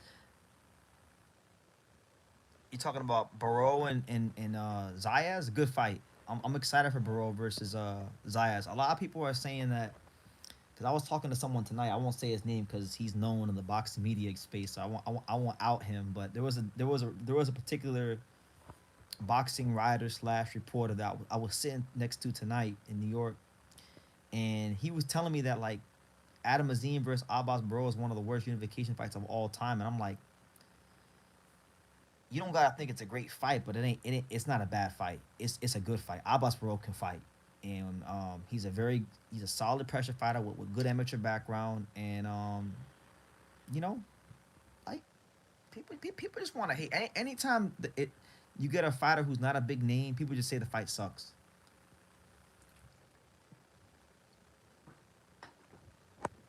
Like that's one thing I hate about boxing. Is every time there's a fighter that people don't know about or doesn't have the media up their ass, they feel like, oh well, he's not a good fighter because I never heard of him. Like, nah, come on, man.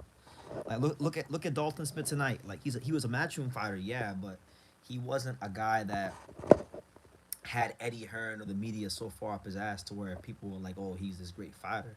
Now, obviously, if you turn on the tape and you watch them fight and you're a real boxing fan, then you knew, yes, Dalton Smith's going to be a legitimately like good opponent for Matias. But a lot of people weren't giving him really like his just due for the skills that he brought to the table. A lot of people weren't talking about him as a counterpuncher and things like that.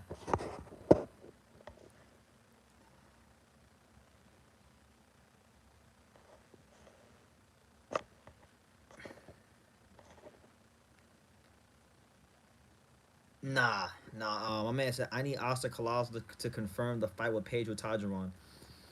That's the fight I need to see because like people are putting Oscar Collazo on this high pedestal as a top 10 pound for pound fighter. I like Oscar Collazo. I've sung his praises many times. I'm still singing his praises because he's a damn good talent. He's a damn great talent, but I don't think he's a pound for pound fighter just yet. He's on his way. He needs to either, in my opinion, he needs to either go to 108 pounds to win a world title against like a Rene Santiago, and or he needs to go fight Pedro Tajaron and further establish himself as the guy at 105 pounds.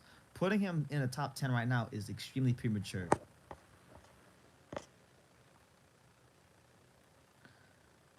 That's what I'm saying. Like Dalton Smith's been doing this thing.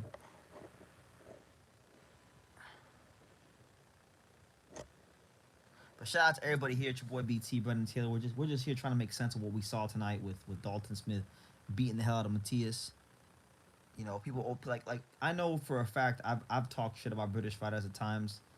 people like to like talk shit about British fighters, but look, that's what I'm saying. Like, not not everybody's the same. You can't say that just because a guy's British that he don't got a chance and these kind of things. Nah, man. If you're out here hating on Dalton Smith and not giving his respect after that fight, then you got problems, straight up. You can see like the big discussion is gonna be what would have happened if Matias, got the chance to continue. We could all say what if, but that's not how it works. Life is not about what ifs. It's about what happened.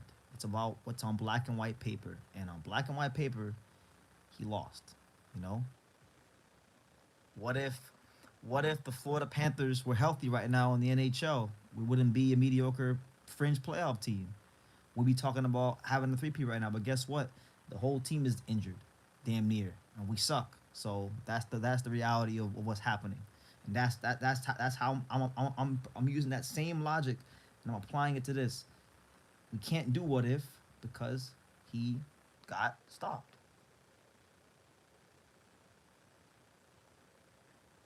I don't agree with the stoppage, and I want to make it. I want to make it very clear. I don't agree with the stoppage. I think it was a bad stoppage. I think Matias should have been he should have been granted more respect as a champion and been given a proper opportunity to continue. But again, it's the referee's discretion. So that's the nature of the shot we're in, of the sport we're in, I should say. Um, yeah, apparently, because I haven't watched the Caballero fight. A lot of you guys are saying that today in boxing, this was a day of terrible stoppages. This is a day of referees getting it wrong repeatedly. This was a day of referees just being on that bullshit, like just being in the mindset of stopping fights prematurely. So my man RC Matic says that they, I guess they being the powers that be, they give the British fighters the edge whenever they can because British fans turn out. And you know what? That's not. I mean, that may sound cynical. That may sound like a hating ass comment, but it's not a hating ass comment because the reality is that boxing is a business that masquerades itself as a sport, and anything that can benefit the bottom line of the promoters um, is always going to be in play. And Dalton Smith being a world champion definitely benefits the promoters. I mean, Matias, even though he's Puerto Rican, right? Be- um, even even Matias being Puerto Rican in New York, you know, they were lucky if there was 3,000 people there, straight up. If they they were they'd be lucky. There was three. It was bad. You got a good Queen Latifah thing going on. UNITY. You gotta let him know. What you know about Queen Latifah? What did she say in that song? He said, "Who you calling a bitch?"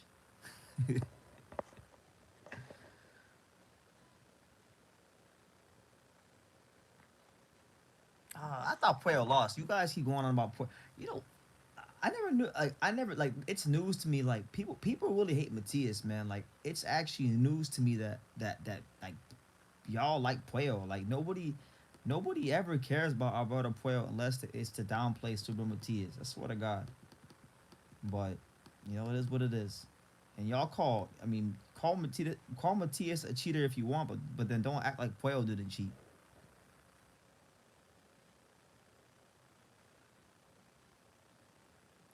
Have I rewatched the Nakatani fight? Do I think the decision still stands? No, I thought he lost. I watched it again. I thought he lost. I thought Nakatani lost. Like, I like Junto. I think Junto's an awesome fighter. He's one of my favorite fighters to watch in boxing, but he lost. And I think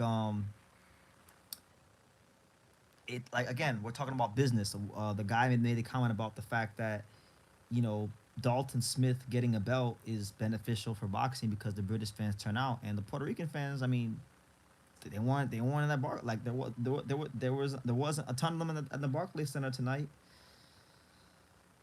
So that being said, it's no different when it comes to Japan. They already had the Tokyo Dome date reserved for May was it May the 3rd or May the 4th for Inoue and Nakatani. So unless this guy Sebastian Hernandez Reyes plastered him to the canvas, he wasn't getting no decision no matter how good he fought. Well, regardless of that, Matias was on Austrian. He clearly was cycling and was just more fortunate than Ryan. Both are cheats that looked terrible after popping. To be honest, people are gonna say that. Matias to me didn't look any different than he normally looks. He looked the same. I was like 100 feet from the ring. He hit Dalton Smith tonight with some ridiculous, like murderous shots in the pocket in close quarters. Dalton Smith deserves credit for taking those shots and then delivering big shots of his own to put him on his ass. Matias didn't look that much different in this fight than he did on all of his other fights. Now Ryan, that's a different story. Ryan Garcia, when he fought Devin Haney, he looked like the freaking one of the best fighters in the world. And then when he fought Rolly, he looked like trash. He looked like he didn't know a fish hook from a left hook. You understand? I don't think you can compare the two because one guy looked a lot closer to how he normally looks, and then one guy didn't look anything close to how he normally looks. So I would push back on you on that, but everybody's entitled to their own opinion.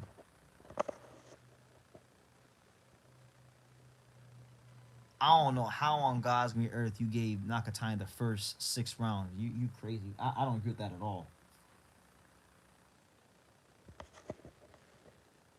Between Fury and AJ, they had 30 fights since winning their first draft. Of those, they only fought 3 British fighters.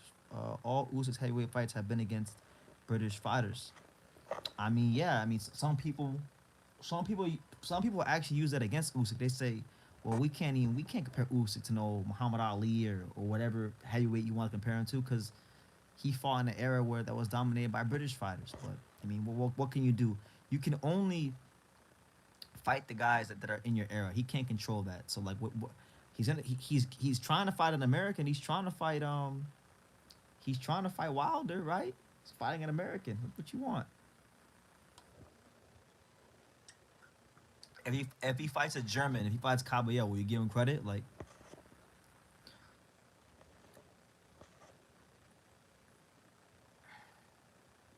let's go back to Puello fight. I had Puello only winning 1-9-11 and 12. What do you think, True School?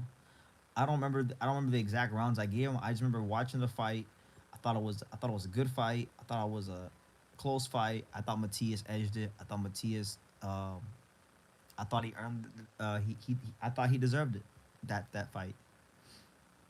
But Puello was one of the like Puello to me. Puello to me losing that fight against Matias wasn't like this crazy bad thing because I thought Puello lost to Sandor Martin. Truth be told, I thought Sandor Martin beat Puello and they gave it to Puello. So shit evens out. Like, boxing has a way of evening things out.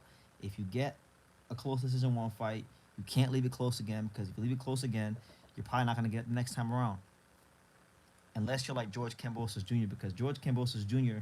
he had that crazy 3 fight run where he fought Mickey Bay, Lee Selby, and Teofimo Lopez, and he won like 3 straight split decisions. So unless you like George Kambosos Jr.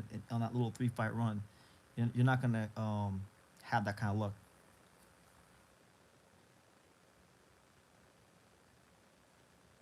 Oh, you're saying that the boxing powers are trying to get a British champion. Well, you know what's funny? I'm gonna say it was 2024, like April or March of 2024. Before my boy Philip Hergovich fought Daniel Dubois, I remember I did a great interview with him in Miami before he eventually fought Dubois and lost to him. And he said something very interesting in that interview because he was joking about it, but it's the truth.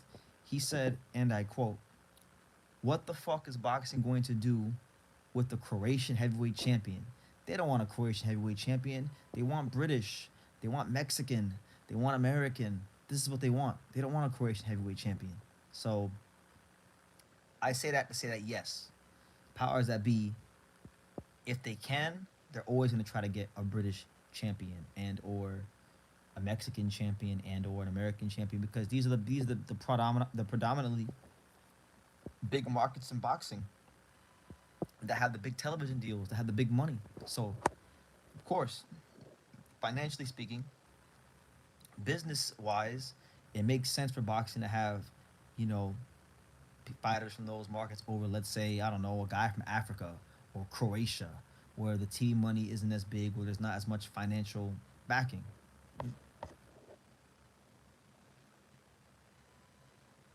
Matias did not beat the champion. What all opponents are saying, it was bound for Puello to lose because he had been in a lot of close fights, which is bullshit. No, that's not bullshit because if you're a fighter and you leave a lot of these fights close, you're gonna eventually not be on the right side. It just is what it is. You're gonna be on the wrong side of a close decision at some point if you leave fight after fight after fight after fight close. You're not gonna get the benefit of the doubt every single time. There are some fighters that seem to get the benefit of the doubt every single time, but in most cases, if you have three fights, let's say you get four, let's say you have four fights, if they're all split majority type of fights or close UDs, at some point in time, you're gonna be on the wrong end of one of those. I was just telling a fighter, like 2 or 3 months ago, on this channel, I interviewed light flyweight contender Andy Dominguez, who I like a lot as a person. Like I know him, we're cool. I love Andy. I told Andy myself when I interviewed Andy because Andy had a run like that where he was like 3 or 4 fights in a row where it was like UD split majority split, like a crazy run like that, and he was getting a lot of the decisions in those fights. And I told Andy, I'm like, look, you have to evolve and up your skills in certain departments because you're getting lucky now, you're getting decisions now, but there's gonna come a time where you're gonna leave one of these fights close and it's gonna be an important fight. It's gonna be an eliminator, it's gonna be a world title fight, it's gonna be something big, and you're not gonna get a decision. So for your sake, start dominating some of these fights. Start really imposing yourself on some of these fights because I'd hate to see, and this is me speaking to him. I would hate to see you be in a big fight with a chance to change your family's life and get everything you want out of boxing. Because I've been knowing Andy, been seeing him in the gym since 2021 when he trained at Salah's gym. So I've been a fan of him for a long time, and I want to see him do well. I'd hate to see you be in a world title fight and you leave it close and they don't give it to you, because at that point, you know, now you got to build back up, and it's not easy in boxing, especially when you're in the lighter weight categories. It's hard to get fights. It's hard to get matched up.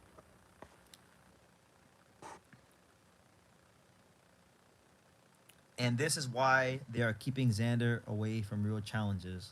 Like like, yeah, this is how you know the 154 division is bullshit, because everyone is saying Xander Zayas is running away from real challenges, but the guys that are quote unquote real challenges don't have belts. They don't have belts. They're not trying to fight each other. They have managers that take pride in killing fights. Like, miss me with that, man. Xander Zayas is the youngest guy in this division. He agreed twice to fight the guy whose manager is killing all these fights and not fighting Jaron Ennis and taking pride in it. They didn't want to fight Xander. Xander wins a world title against a guy who upset one of the, upcoming strong contenders in the division that a lot of people didn't want to fight in Charles Conwell. He beats him. And then people say, "Oh, well, that guy's a bum." Now he's going straight into unification fight. And Xander is Xander even 23? How old is Xander? Xander's eye is not even freaking 25 years old yet. You got Jaron Ennis and Virgil, especially Virgil. And I like Virgil, but Xander just turned 23 a couple months ago. He's not even 20. He's not even 24 years old.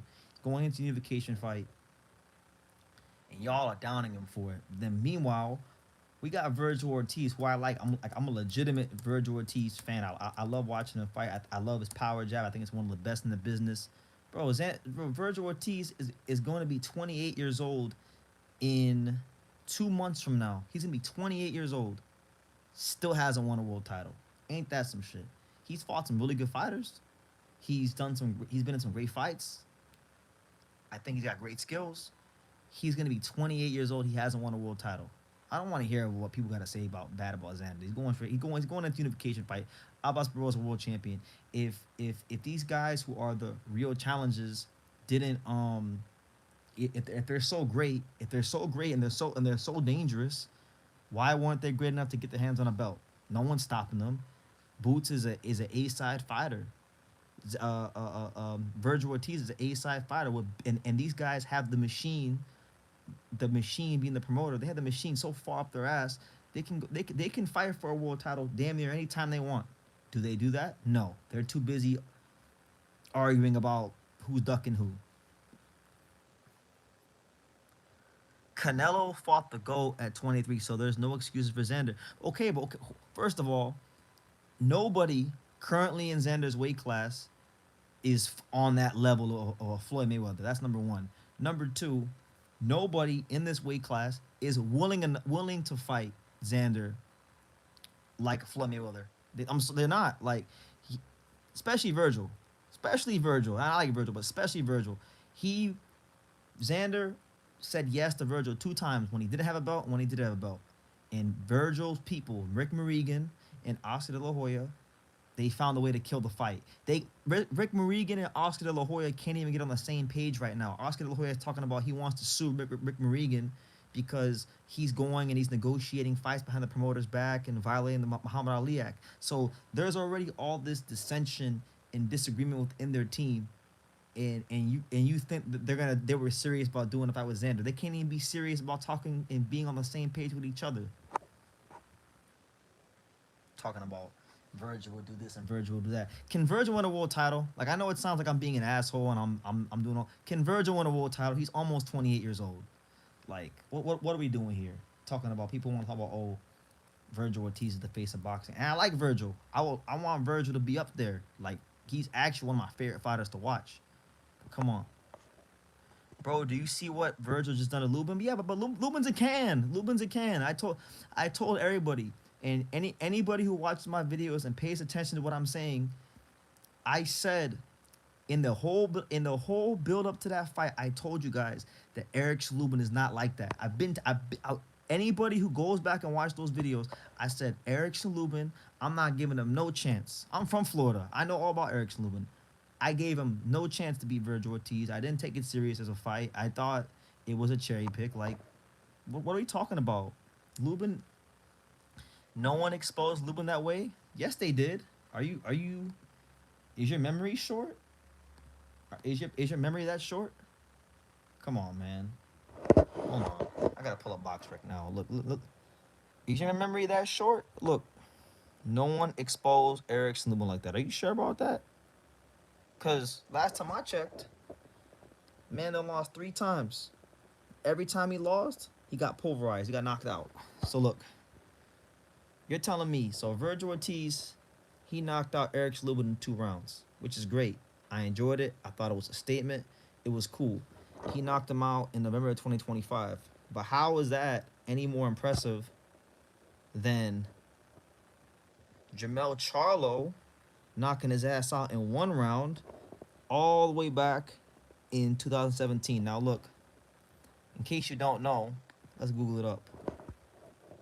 Who was the U? I know this already, but I'm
Can you guys hear me now?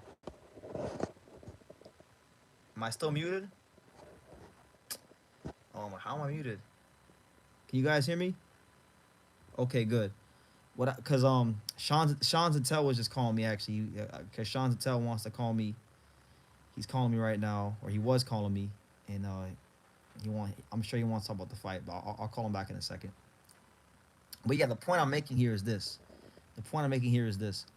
Okay, what's his name? Lubin got stopped back in 2017. We're talking about 8 years before, 8 years before Virgil Ortiz stopped his ass in 2 rounds. So somehow that's more impressive than Charles. Come on, what are we doing here? Like Lubin is a good fighter. He was a good contender for a lot number of years. He probably should have been a world champion based on his skill level at some point in time. But he's always been an underachiever, and he's always been a little overrated. Right? So like Virgil didn't show me anything that I didn't know already. So all I'm saying is Virgil Ortiz is too good to have not been a world champion, and he's about to be 28. So please, for the love of God, Rick Marigan, Golden Boy, all parties involved, let Virgil Ortiz be as great as I know he is in 2026. Shout out to my man, the Nobody 92. He says, "Who wins, Carlos Adames or Austin Emma Williams?" Very good fight. Very very good fight. Emma Williams is a very dangerous guy when his feet is planted and he can punch to the target. But I'm going to Adames. I think that one, like, that fight to me is a straightforward fight. That one's not. That one's not a. I mean, obviously, Adamas can get knocked out, but in terms of skill level, experience, know-how, ring craft, I just think Adamas is the better fighter around the board. Um, Ammo is just a bigger puncher, but I just watching his fights against like guys like Patrice Volney and guys like that. He struggled, and as far as making adjustments. So, yeah.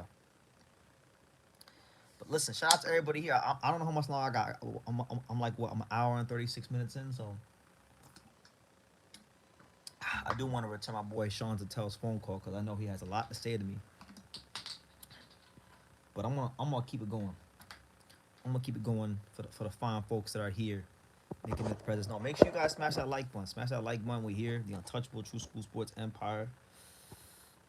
Bring Sean on the live. I can't because I'm on the YouTube app, so I can't do that shit right now. Can I? Let me see. Can I do that? I ain't doing that shit right now. We'll go live another day. I'm about to end this shit in like 10 minutes or so. Funny enough, you know what? While I'm here, since I brought it up, um, I was talking to someone tonight, and they said, "BT, you know what, man? I like when you and Sean do your videos together. I want to see you guys do more collabs." And I'm like, "Shit, me too, me too." Talk to Sean about that. He's like, "Yeah, man. Radio Raheem is good, but I want to see you on there more." I'm like, "Yeah, me too." But talk to Sean about that.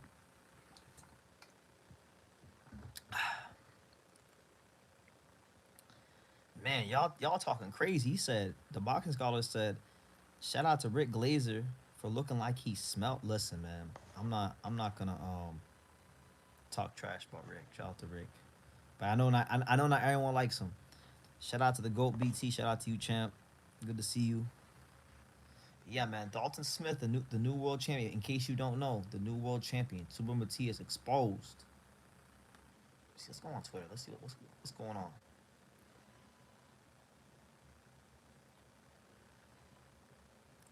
My man said, "Go Niners." Did they win? I don't really follow the NFL like that. I just know my team played today and they lost, but they gave a good effort.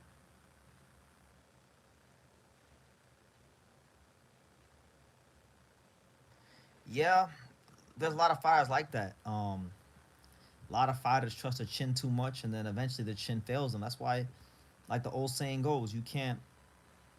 The best chins in boxing are the ones that don't get tested. Or that get tested at least. My man says, "What's the world title route? What's the world title route for Emmanuel Rodriguez?" That's a great question because when you talk about the best bantamweights in the world, I mean, he's not ranked right now. Rodriguez is not ranked anywhere in the top 15 for any of the sanctioning bodies, but he's been world champion before. And the division is thin. Like, it's not a great weight class. It's probably one of the worst weight classes in boxing in terms of depth and talent. So I think he has to get ranked first. I don't right now. I can't really tell you because he's not ranked anywhere. So the first step is getting ranked. But he did win tonight. He looked good in this fight, and was a good routine win for him. So good to see, Manny Rodriguez after all these years, after all the world titles and the NOA fight and all these fights he's been in, he's still doing his thing.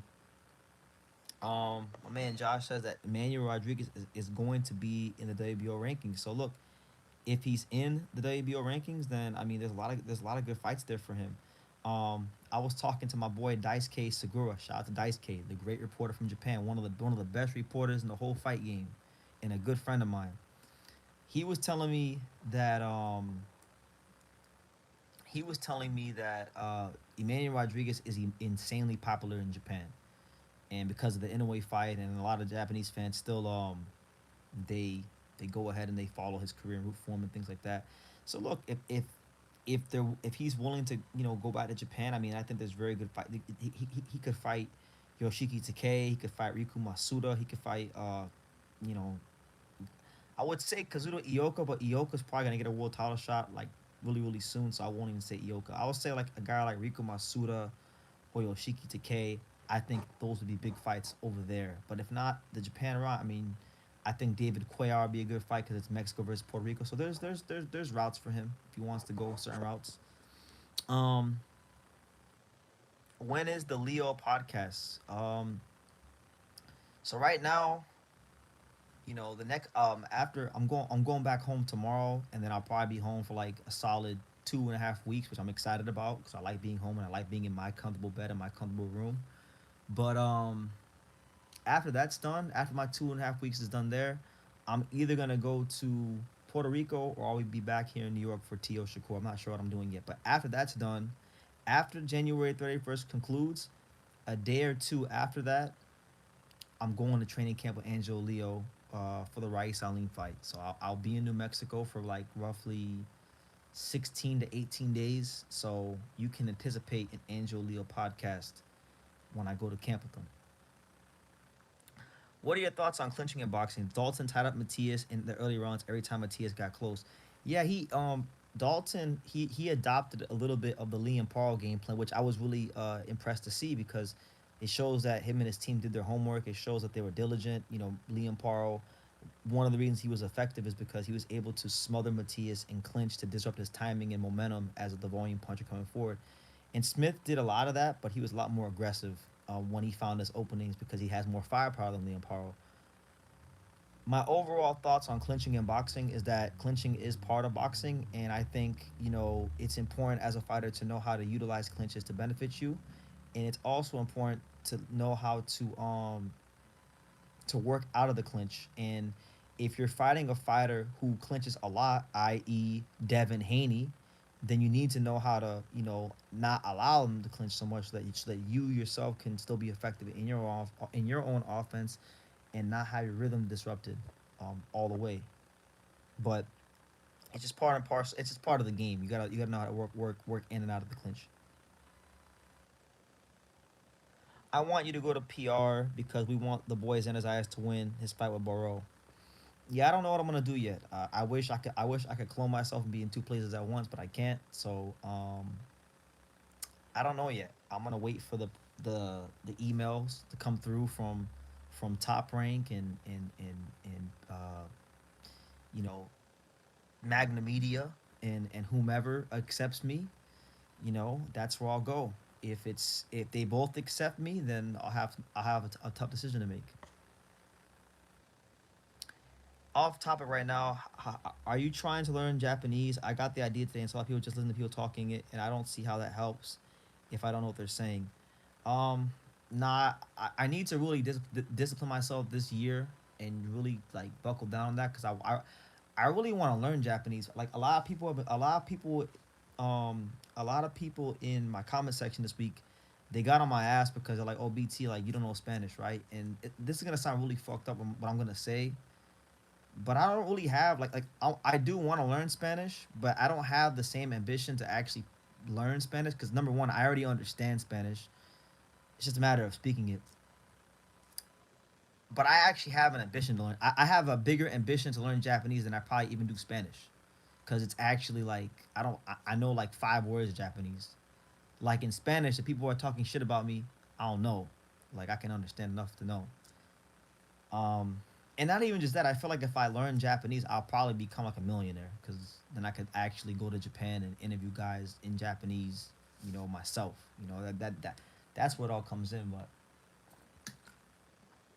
I want to learn both languages. Like I want to actually be trilingual. But it's just there's 24 hours in a day, and it's not always the easiest thing to do. But that's an excuse. I gotta actually sit down and discipline myself at least for an hour a day to practice my Japanese and sharpen up on my Spanish. So, because either way, it'll definitely benefit me in life and on True School and just all around the board. So, gotta focus on that. What network is Angelo Leo gonna fight on? Will it be Top Rank? No. Um, for all intents and purposes, from what I know, it'll be on Pro Box. Against Rai Salim, a legitimate fighter, you know, mandatory challenger, guy coming off the best win of his career, a guy who only has one loss, and it was by split decision. To Sam Goodman could have easily have been a win. So you could really look at Rai Salim as an undefeated fighter, and yeah, a real test, not no cupcake. It's not no Arnold K guy. It's not no Yi Jun Kim. It's not Let me see who else. It's not it's not TJ Doheny blown up in weight, you know. It's not Dana Coolwell. No. Angelo actually gets to fight has to fight real people because he doesn't have the promoters up his ass like other guys at featherweight. And that's not even hating, like that's just the truth. What do you see in Japanese boxing? I feel like Japanese fighters all fight like Matias, Rock'em Sock'em and no defense. That's not wrong. You're not wrong in even thinking that. What do I see in Japanese boxing? I mean, there's a lot of talented fighters from Japan. And the funny thing is, some of the best fighters from Japan don't get no promotion. Like I think Yugo Osaki is one of the best fighters from Japan. They don't give a fuck about Yugo Osaki. Um, but I mean, do you know who Naoya Inoue is? He's arguably the best fighter in the world. So we can start there. Kenshiro Taraji used to actually box early in his career, but then now he's become Rock'em Sock'em Robots. But he's still a very good fighter. They fight in exciting fights. They go for knockouts. They're tough. Yeah. I was explaining this tonight to someone because they said someone was telling me that I have this bias for Japanese fighters that I just think every Japanese fighter is great, which is not true because I literally told everybody that Kaosuke Takami is overrated and he's gonna lose to Rene Santiago. I literally said that and I got my prediction right and nobody gave a fuck because it's the 108-pound division. Whenever I say that Inoue, I think he's lost a step or he isn't as great, then all the Inoue fanboys attack me and say that I hate Inoue. So it's funny, like people people say that I like all Japanese fighters and I'm biased towards them, and then some of the Inoue fanboys say, "Oh, you hate Inoue and f you BT." So it's just funny. You get it from all sides when you keep it real all the time. But I just see a very very exciting boxing country, and it all started like I'm gonna tell the story briefly because this live has to end in 10 minutes because I have to call Sean and we'll be at the 2 hour mark. It all started in 2016, guys. For those that don't know, for everybody that's like, yo, BT, how the hell are you so into Japanese boxing, but you don't speak Japanese? You don't have any family there. Like, how the fuck you get into Japanese boxing? I'm gonna explain it to you real briefly in 10 minutes. Number one, in 2016, when I was looking at the pound for pound list on Ring Magazine, I knew all the names on the list except one name. At the time, it was the number 8 pound for pound fighter, and his name was Shinsuke Yamanaka. He was the WBC bantamweight champion, right? I didn't know who he was. That frustrated me because I was like, damn, how do I not know a guy on the pound for pound list, right? So then I started watching him fight. I started learning about his career. I saw him fight Anselmo Moreno in the second fight because they fought 2 times. The second fight was very exciting, so you know I liked Yamanaka. I became a fan of Shinsuke Yamanaka, and he was a big southpaw power puncher, right? And then around that time too, that was around the same time when Naoya Inoue was starting to get big. HBO was talking about him fighting Roman Gonzalez, right? And so I became a fan of Inoue too around that time. And then and as the years go by, I started learning about other guys like Katsunori Takayama, Kenshiro Taraji, Kosai Tanaka, and I just start covering those guys here and there. Hiroto Kiyoguchi, right? Then what I started to notice was that you know American boxing fans don't really know much about Japanese boxing, and then the American fans that do actually have an interest in Japanese boxing don't. It's not very accessible because it's hard to watch the fights and things like that. So I was like, okay, well, there's an opportunity here, and I do enjoy it. So let me try covering this. Let me try covering this the best I can. So sporadically throughout the years, from like 2016 to like 2021 or 22, you could say, I would cover Japanese fighters, and in a way got regular coverage here, but like Japanese as a boxing as a whole got sporadic coverage whenever I felt like I could, right? And then 2023, when Inoue was getting ready to fight Fulton, that's when I really read everything up, and then I saw really at maximum value, like, okay, this is big. This has a lot of opportunity. I really enjoy it. I It's meaningful work because the American fans are getting to hear about things they don't normally get to hear about, and then the Japanese fans get to hear an American's perspective. And I was like, you know what? Let me just do this, along with what I'm already doing with all the other great fighters in the world in boxing. And yeah, I've been enjoying it. So people think because I cover it so much that I just think every Japanese fighter is great, and there's so many Japanese fighters that I think are overrated as hell. But when I say those things, nobody nobody hears those things unless it's about Inoue, and then they say I'm a hater, right? So I'll leave it at that. Jose Salas Reyes should fight Seiya Tatsumi in a unification, but that'd be a lot of fun. Mexico versus Japan's always great. I'm not a fan of Inoue like that. His chin isn't great, and I feel like he's lost a step. I feel like he goes away and he'll eventually lose. I didn't like his last fight as well. I didn't like his last fight because I feel like he just refused to try to counterpunch Picasso, and Picasso gave him a million um, counterpunching opportunities. He gave him, but he made him miss, but he just wouldn't try to make him pay. And I think that's because, he got dropped by Cardenas, he got dropped by Neri, and that's still in the back of his head. Janelle Jackson says, "Shout out to you, man, and God bless." Shout out to you. Thank you. God bless. From your experience of going to Japan, why do you think Japanese trainers teach their fighters defense? Why don't? I think he's asking why don't, because a lot of them don't have defense. I don't think it's something. I don't think it's something that's in the consciousness of a lot of Japanese coaches. I think they just think offense, offense, offense. Um, Defense is not something that's in their consciousness. That's kind of why I'm happy that Inoue starting to box more, because now I think Inoue, with him being so popular and being the flag bearer for the sport over there, it's like, okay, he's showing you guys that you don't gotta be blood and guts all the time and Bushido warrior code to win these fights. You can box, you can move, you can use your God given athleticism if you have any to beat guys. You don't gotta just be machismo all the time. Are there any good Japanese trainers that you know of that we should know about? A couple. I mean, you got, obviously, the most obvious one is Shingo Inoue. Um, you got Kai Zama. That's another one that's pretty good. Um, who was? I mean, there's other Japanese trainers. I just can't remember their names right now. Kosai Tanaka's. Kiyoshi Hatanaka, the former WBC champion from back in the day. He helped train Kosai Tanaka. He's got a son who's a prospect that's doing pretty good as a flyweight. Him. Let me see. Who else am I missing? Who else am I missing?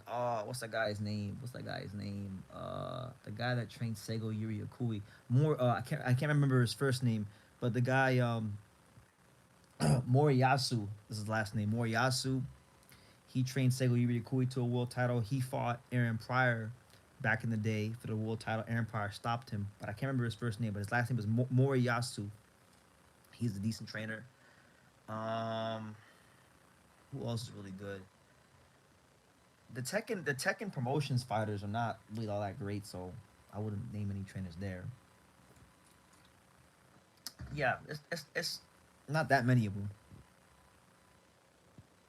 Akira Sagashi trained Yoshiki Takei. Him, yeah, him. He's another one.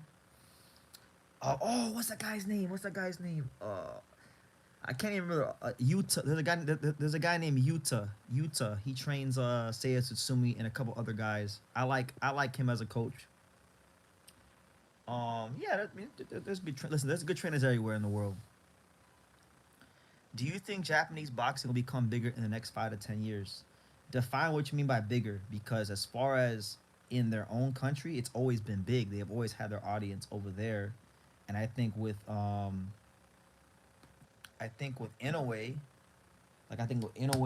Inoue's rise to power has encouraged a lot of kids to start boxing in Japan rather than play baseball, play soccer. Um, so that being said, it's already pretty damn big, because of that. Now, if you're saying bigger in the sense of like, will it be bigger in as far as in America? I mean, I don't know. Uh, they're having a golden era right now, and people still shun the idea of them having multiple guys on the pound for pound list. So I mean, they'll always do well in their own market. Who are some of the best trainers overall in boxing? Oh, there's a lot of great coaches. When you ask me, I mean, Shingo Inoue, Miguel Leo, Robert Garcia, um, Sugar Hill, Stacy McKinley. Um, there's a lot of good trainers. I mean, I can go on and on. There's a lot of good trainers in boxing. Anatoly Lomachenko, Bivol's coach. What's his name? Bivol's coach. I can't remember his name right now. But the guy he's had since the amateurs, the Russian guy. Him, he's really good.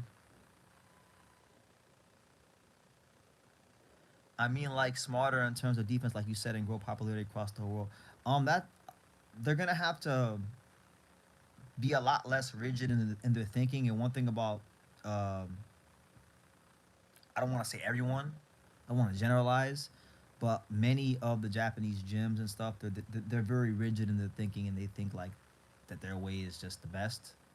So, um, that being said, if more of the top fighters spend more extended time sparring in America and or other places in the world where they can get different looks, then yes. But if not, then it'll be it'll be what it is right now. What about Bozy Ennis, Hector Bermudez? Oh yeah, Bozy Ennis. Bozy Ennis is a great trainer. I love Bozy Ennis as a coach. Shout out to Bozy Ennis. I think he's doing a great job. Hector Bermudez, another good one. Like the guys, there's so many great coaches. I can go on and on for days, um, about all the great coaches in boxing. And the craziest thing is like some of the best coaches in boxing are not big names. Like the big guys that don't talk, that aren't in interviews. Oh, I'll tell you a coach who I think is an amazing coach that people don't talk about often. Peter Fury. I think Peter Fury is an amazing coach because Peter Fury, really, when you talk about Tyson Fury's style in the early days, like he was the guy that really made Tyson Fury back in the day. And then Savannah Marshall, he made her a world champion, and he's done a great job.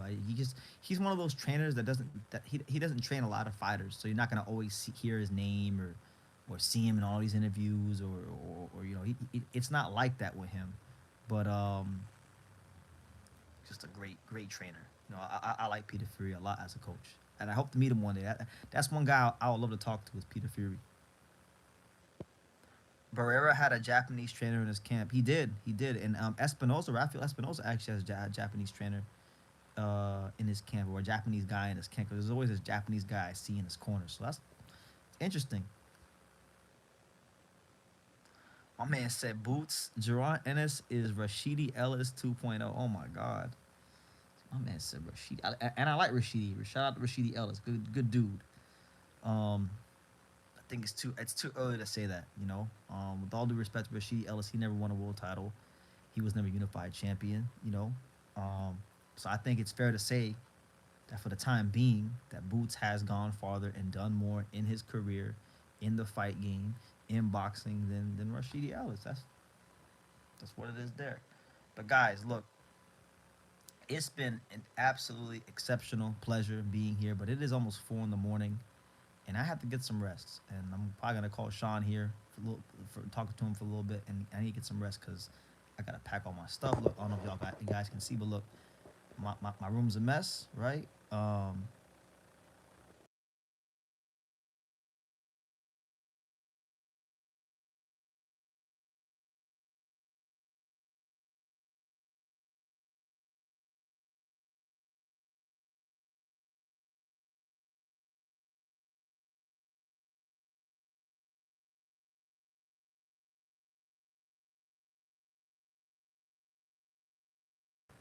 My bad.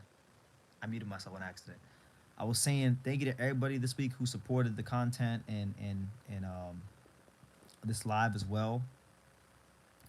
And yeah, I'll be live again probably but maybe like what's today, Saturday, so it's Sunday now, but we'll go Monday night. We'll go Monday night. We'll be back Monday night. Um, and yeah, stay tuned for all the content here on True School Sports. Check out all the post fight review I did ringside, which is pretty cool. The Sonny Edwards interview, all the shorts. And yeah, I got stuff scheduled as well coming out. So yeah, uh, take care, guys. My man Lance called me a part timer. Ain't no part timer. This boxing shit is our life. So God bless you. God bless everybody. We'll see you soon.